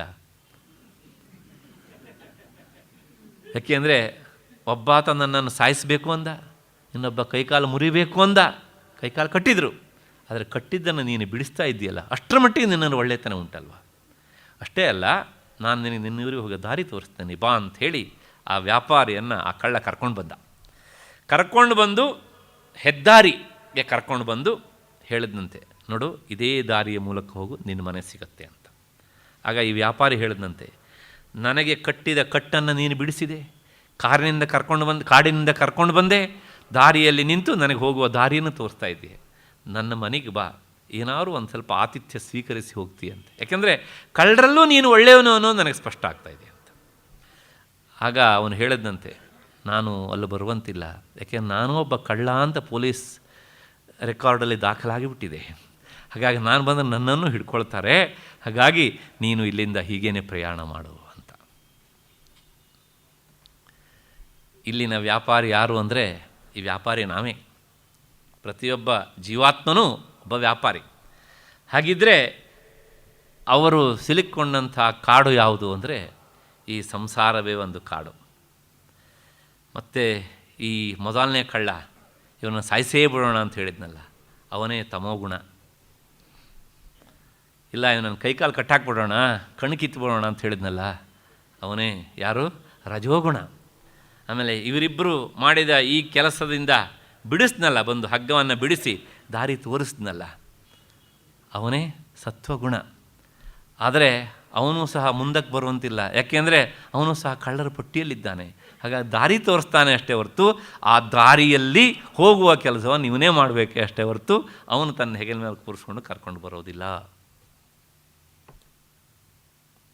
ಇಡೀ 3 ಗುಣಗಳ ಕೆಲಸದ ಬಗ್ಗೆ ಅವರು ಹೇಳಿದಂಥ ಒಂದು ಕಥೆ. ಅಷ್ಟು ಹಿನ್ನೆಲೆಯಲ್ಲಿ ಈ ಸತ್ವಗುಣ ಮತ್ತು ರಜೋಗುಣ ಮತ್ತು ತಮೋಗುಣ, ಈ 3 ಗುಣಗಳು ಹೇಗೆ ನಮ್ಮನ್ನು ಬಂಧಿಸ್ತವೆ ಅನ್ನೋದನ್ನು ನಾವು ನೋಡಿದ್ದಾಯಿತು. ಮತ್ತು ಮುಂದಿನ ಶ್ಲೋಕ, ಸತ್ವಂ ಸುಖೇ ಸಂಜಯತಿ ರಜಃ ಕರ್ಮಣಿ ಭಾರತ ಜ್ಞಾನಮಾವೃತ್ಯತು ತಮಃ ಪ್ರಮಾದೇ ಸಂಜಯತ್ಯುತ. ಈ 3 ಶ್ಲೋಕಗಳಲ್ಲಿ ವಿಸ್ತೃತವಾಗಿ ಹೇಳಿದ ಅಂಶವನ್ನೇ ನೆನಪಿಟ್ಟುಕೊಳ್ಳಿಕ್ಕೆ ಸುಲಭವಾಗಲಿ ಅಂಥೇಳಿ ಸಂಕ್ಷೇಪವಾಗಿ ಹೇಳ್ತಾನೆ ಗೀತಾಚಾರ್ಯ. ಇದರ ಅರ್ಥ ಏನು ಅಂದರೆ, ಸತ್ವಗುಣ ಸುಖದಲ್ಲಿಯೂ ಮತ್ತು ರಜೋಗುಣ ಕರ್ಮದಲ್ಲಿಯೂ ಆಸಕ್ತಿಯನ್ನು ಉಂಟು ಮಾಡ್ತದೆ. ತಮೋಗುಣ ವಿವೇಕ ಜ್ಞಾನವನ್ನು ಮರೆಮಾಡಿ ಪ್ರಮಾದದಲ್ಲಿ ಮತ್ತು ಕರ್ತವ್ಯ ಮೂಢತೆಯಲ್ಲಿ ಮನುಷ್ಯನನ್ನು ತೊಡಗಿಸ್ತದೆ, ಬಂಧಿಸ್ತದೆ.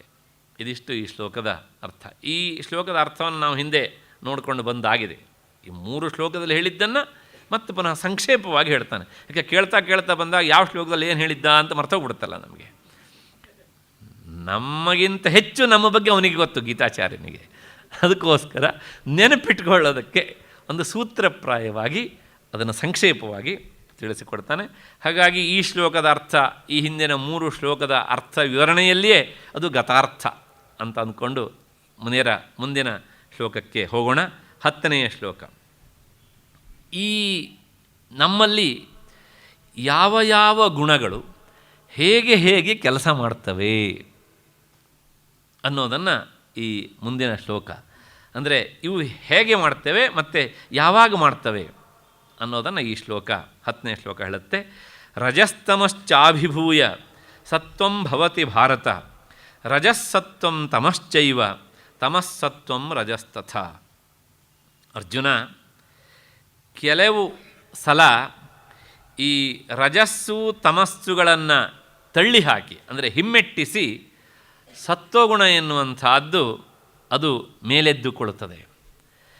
ಮತ್ತು ಹಾಗೆ ಸತ್ವ ಮತ್ತು ತಮೋಗುಣಗಳನ್ನು ಗೆದ್ದು ಅಥವಾ ಹಿಮ್ಮೆಟ್ಟಿಸಿ ರಜೋಗುಣವೂ ಸಹ ಅದು ಮೇಲೆದ್ದು ಬರ್ತದೆ. ಮತ್ತು ಸತ್ವ ರಜಸ್ಸು ಇದೆರಡನ್ನೂ ಮೆಟ್ಟಿ ತಮೋಗುಣ ಕೆಲವು ಸಲ ಮೇಲೆದ್ದು ಬರ್ತದೆ. ಅಂದರೆ ಪ್ರತಿಯೊಬ್ಬ ಮನುಷ್ಯನಲ್ಲೂ ಈ 3 ಗುಣಗಳು ಅವು ಇದ್ದೇ ಇರ್ತವೆ. ಆದರೆ ಒಂದೊಂದು ಸಲ ಒಂದೊಂದು ಗುಣ ತನ್ನ ಪ್ರಭಾವವನ್ನು ಹೆಚ್ಚಾಗಿ ತೋರಿಸ್ತದೆ. ಹಾಗೆ ತೋರಿಸುವಾಗ ಈ ಸತ್ವಗುಣ ಅದು ತಾನು ಹೆಚ್ಚು ಕೆಲಸ ಮಾಡುವಾಗ ರಜೋಗುಣವನ್ನು ತಮೋಗುಣವನ್ನು ಕೆಳಕ್ಕೆ ಅಮುಕಿ ಇರ್ತದೆ, ಅವುಗಳನ್ನು ಮೆಟ್ಟಿ ನಿಂತಿರ್ತದೆ. ಆಗ ಅವನಲ್ಲಿ ಆ ಸತ್ವಗುಣವೇ ಹೆಚ್ಚು ಎದ್ದು ತೋರ್ತಾ ಇರ್ತದೆ. ಆಗ ಅವನು ಅತ್ಯಂತ ಒಳ್ಳೆಯ ವ್ಯಕ್ತಿಯಾಗಿರ್ತಾನೆ. ಆ ಸತ್ವಗುಣವೇ ಉಚ್ಛ್ರಾಯ ಸ್ಥಿತಿಯಲ್ಲಿದ್ದಾಗ ಅವನಿಗೆ ಸುಖ ಮತ್ತು ಜ್ಞಾನಸಂಗ, ಸತ್ಯ ನುಡಿತಾನೆ, ಅವನು ಯಾವಳು ಸತ್ಯವನ್ನೇ ಹೇಳ್ತಾನೆ, ಮತ್ತು ಸದಾ ಶಾಂತಿ ಇರ್ತದೆ, ಅವನಿಗೆ ಪ್ರಸನ್ನತೆ ಇರ್ತದೆ. ಎಂದೂ ಸಹ ಕೆಟ್ಟವನು ಅಂತ ಆತ ಕರೆಸಿಕೊಳ್ಳೋದಿಲ್ಲ, ಪ್ರಾಮಾಣಿಕನಾಗಿರ್ತಾನೆ, ಸನ್ನಡತೆಯಲ್ಲಿ ಬದುಕ್ತಾನೆ. ಈ ಸತ್ವಗುಣ ಉಚ್ಛ್ರಾಯ ಸ್ಥಿತಿಯಲ್ಲಿದ್ದಾಗ ಈ ಎಲ್ಲವೂ ಆಗ್ತಾ ಇರ್ತವೆ. ಸತ್ವಗುಣ ಉಚ್ಛ್ರಾಯ ಸ್ಥಿತಿಯಲ್ಲಿದೆ ಅಂತ ಹೇಳಿದ್ರಿಂದಲೇ ರಜೋಗುಣ ಮತ್ತು ತಮೋಗುಣ ಅಲ್ಲಿ ಮೆಟ್ಟಲ್ಪಟ್ಟಿವೆ ಅಂತ ಅರ್ಥ. ಹಾಗಾಗಿ ಯಾವ ವ್ಯಕ್ತಿಯಲ್ಲಿ ಯಾವ ಗುಣ ಈಗ ಕೆಲಸ ಮಾಡ್ತಾ ಇದೆ ಅನ್ನೋದು ನಮಗೆ ಯಾವಾಗ ಗೊತ್ತಾಗ್ತದೆ ಅಂದರೆ ಅವನ ನಡತೆಯನ್ನು ನೋಡಿ ನಾವು ತೀರ್ಮಾನ ಮಾಡಬೇಕು. ಇಂತಹ ಒಳ್ಳೆಯ ವ್ಯಕ್ತಿಯಲ್ಲೂ ಸಹ ಇದ್ದಕ್ಕಿದ್ದ ಹಾಗೆ ತಮೋಗುಣ ಜಾಗೃತ ಆಗಬಹುದು ಅಥವಾ ರಜೋಗುಣ ಜಾಗೃತ ಆಗಬಹುದು. ಆ ರಜೋಗುಣ ಜಾಗೃತವಾದಾಗ ಎಂದೂ ಕೋಪಿಸಿಕೊಳ್ಳದೇ ಇರುವಂಥ ಅವನಿಗೆ ಎಲ್ಲಿಲ್ಲದ ಕೋಪ ಬಂದುಬಿಡ್ತದೆ, ಹಾರಾಟ ಮಾಡ್ತಾನೆ. ಆ ರೀತಿಯಾಗಿ ನಡ್ಕೊಳ್ತಾ ಇದ್ದಾನೆ ಅಂದರೆ ಓಹೋ, ಈಗ ಅವನಲ್ಲಿ ಸತ್ವಗುಣ ಮತ್ತು ತಮೋಗುಣ ಕೆಳಕ್ಕೆ ಹೋಗಿದೆ, ರಜೋಗುಣ ಹೆಚ್ಚು ಕೆಲಸ ಮಾಡ್ತಾ ಇದೆ ಅಂತ. ಮತ್ತು ಈ ರಜೋಗುಣ ಏನು ಮಾಡುತ್ತೆ ಕೇಳಿದರೆ ಸತ್ವಗುಣವನ್ನು ತಮೋಗುಣವನ್ನು ಅಮುಕಿ ತಾನು ಕೆಲಸ ಮಾಡ್ತಾ ಇರ್ತದೆ. ಆಗ ಅವನು ಹಾರಾಟ, ಹೋರಾಟ ಇದನ್ನೇ ಮಾಡ್ತಾ ಇರ್ತಾನೆ. ಇನ್ನೊಬ್ಬರನ್ನು ತುಳಿತಾನೆ, ಇನ್ನೊಬ್ಬರ ಸಮಾಧಿ ಮೇಲೆ ತನ್ನ ಮನೆ ಕಟ್ತಾನೆ ಅವನು. ಇದೆಲ್ಲ ರಜೋಗುಣ ಮಾಡುವಂಥ ಕೆಲಸ. ಎಲ್ಲಿ ಹೋದರೂ ತಾನು ಗೆಲ್ಲಬೇಕು ಅನ್ನುವಂಥ ಆ ವಿಜಿಗೀಷಾ ಪ್ರವೃತ್ತಿ ಅನ್ನೋದು ಅವನಲ್ಲಿ ಸದಾ ಇರ್ತದೆ. ರಜೋಗುಣ ಈ ಭಾವನೆ ಬಂದಾಗ ಅವನೆಲ್ಲ ರಜೋಗುಣ ಕೆಲಸ ಮಾಡ್ತಾ ಇದೆ ಅಂತ ಅರ್ಥ. ಮತ್ತು 24 hours ಸ್ಲೀಪಿಂಗ್ ಅಷ್ಟೇ, ಪ್ರಮಾದ, ಆಲಸ್ಯ, ನಿದ್ರೆ. ಹಾಗಿದ್ದರೆ ತಮೋಗುಣ ಅಂದರೆ ಸತ್ವಗುಣ ಮತ್ತು ರಜೋಗುಣ ಅಲ್ಲಿ ಕೆಲಸ ಮಾಡ್ತಾ ಇಲ್ಲ. ಅಷ್ಟೇ ಅಲ್ಲ, ಮುಂದೆ ಬರುತ್ತೆ ಅದು. ಈ ತಮೋಗುಣ ಹೆಚ್ಚಾದಾಗ ಅವನಿಗೆ ಯಾವಾಗಲೂ ಕೆಟ್ಟದ್ದೇ ಹೆಚ್ಚು ಇಷ್ಟ. ಅಂದರೆ ಹಳೆಯ ಆಹಾರ, ಅಂದರೆ ಹಳೆಯ ಆಹಾರ ಅಂದರೆ ನಿನ್ನೆ ಮಾಡಿದ್ದು, ಮತ್ತು ಅದನ್ನು ಸ್ವಲ್ಪ ಇವತ್ತು ಬಿಸಿ ಮಾಡಿ ರೀಫ್ರೆಶ್ ಮಾಡೋದು, ರಿಫ್ರೆಶ್ಮೆಂಟ್ ಅವನಿಗೆ ತುಂಬ ಇಷ್ಟ. ತಮೋಗುಣ ಭೂಯಿಷ್ಠನಾದವನಿಗೆ. ಅದರ ಸತ್ವಗುಣದವನಿಗೆ ಆಗೋದಿಲ್ಲ. ಅವನು ಯಾವಾಗಲೂ ಸಾತ್ವಿಕವಾದ ಆಹಾರವನ್ನೇ ಆಯ್ಕೆ ಮಾಡ್ಕೊಳ್ತಾ ಇರ್ತಾನೆ. ಈತ ಯಾವಾಗಲೂ ಸಹ ಹಳಸಿದ್ದು, ಕೊಳತಿದ್ದು, ಹುಳಿಯಾದದ್ದು ಅಥವಾ ನಮ್ಮ ಇಂದ್ರಿಯಗಳನ್ನು ಟೆಂಪ್ಟ್ ಮಾಡುವಂಥದ್ದು ಇಂಥ ಆಹಾರಗಳನ್ನೇ ಹೆಚ್ಚೆಚ್ಚು ಆಯ್ಕೆ ಮಾಡ್ಕೊಳ್ತಾನೆ, ತಮೋಗುಣದಿಂದ ಕೂಡಿದವನು. ಮತ್ತು ಅಷ್ಟೇ ಅಲ್ಲ, ಈ ತಮೋಗುಣದಿಂದಲೇ ಯಾವಾಗಲೂ ಕೂಡಿದ್ದವನಾದರೂ ಸಹ ಅಥವಾ ರಜೋಗುಣದಿಂದಲೇ ಯಾವಾಗಲೂ ಕೂಡ್ಕೊಂಡಿದ್ದರೂ ಸಹ ಇದ್ದಕ್ಕಿದ್ದಾಗೆ ಅಂಥವರಲ್ಲೂ ಸಹ ಕೆಲವು ಸಲ ಸಾತ್ವಿಕ ಗುಣ ಏನಾಗುತ್ತೆ, ಜಾಗೃತ ಆಗಿಬಿಡ್ತದೆ. ಭಾಗವತದಲ್ಲಿ ಒಂದು ಪ್ರಸಂಗ ಬರ್ತದೆ. ಈ ಕಂಸ ಅಂದ ತಕ್ಷಣ ನಿಮ್ಗೆ ಗೊತ್ತಾಗುತ್ತೆ ಅವನಲ್ಲಿ ಯಾವ ಗುಣ ಹೆಚ್ಚು ಕೆಲಸ ಮಾಡ್ತಾ ಇರೋದೆ, ಯಾವ ಗುಣ ಕೆಲಸ ಮಾಡ್ತಾ ಇತ್ತು ಅಂತ ಗೊತ್ತಾಗುತ್ತೆ. ಮತ್ತು ಹೇಳಬೇಕಾದಿಲ್ಲ ನಾನು. ಇಂಥವನೂ ಸಹ ಮಹಾವೇದಾಂತದ ಮಾತನ್ನು ಹೇಳ್ತಾನೆ. ಅಯ್ಯೋ, ತಾನು ತಪ್ಪು ಮಾಡಿಬಿಟ್ಟೆ ಅಂಥೇಳಿ ಆ ದೇವಕಿಯ ಕಾಲಿಗೆ ಬಂದು ಕ್ಷಮೆ ಕೇಳ್ತಾನೆ. ಈ ದೇವತೆಗಳು ಸಹ ಸುಳ್ಳು ಹೇಳ್ತಾರೆ ಅಂತ ನನಗೆ ಇವತ್ತು ಗೊತ್ತಾಯಿತು ಅಂತ ಹೇಳ್ತಾನೆ. ಪ್ರಪಂಚದಲ್ಲಿ ಮನುಷ್ಯರು ಮಾತ್ರ ಸುಳ್ಳು ಹೇಳ್ತಾರೆ ಅಂತ ಅಂದ್ಕೊಂಡಿದ್ದೆ, ಆದರೆ ದೇವತೆಗಳು ಸುಳ್ಳು ಹೇಳ್ತಾರೆ.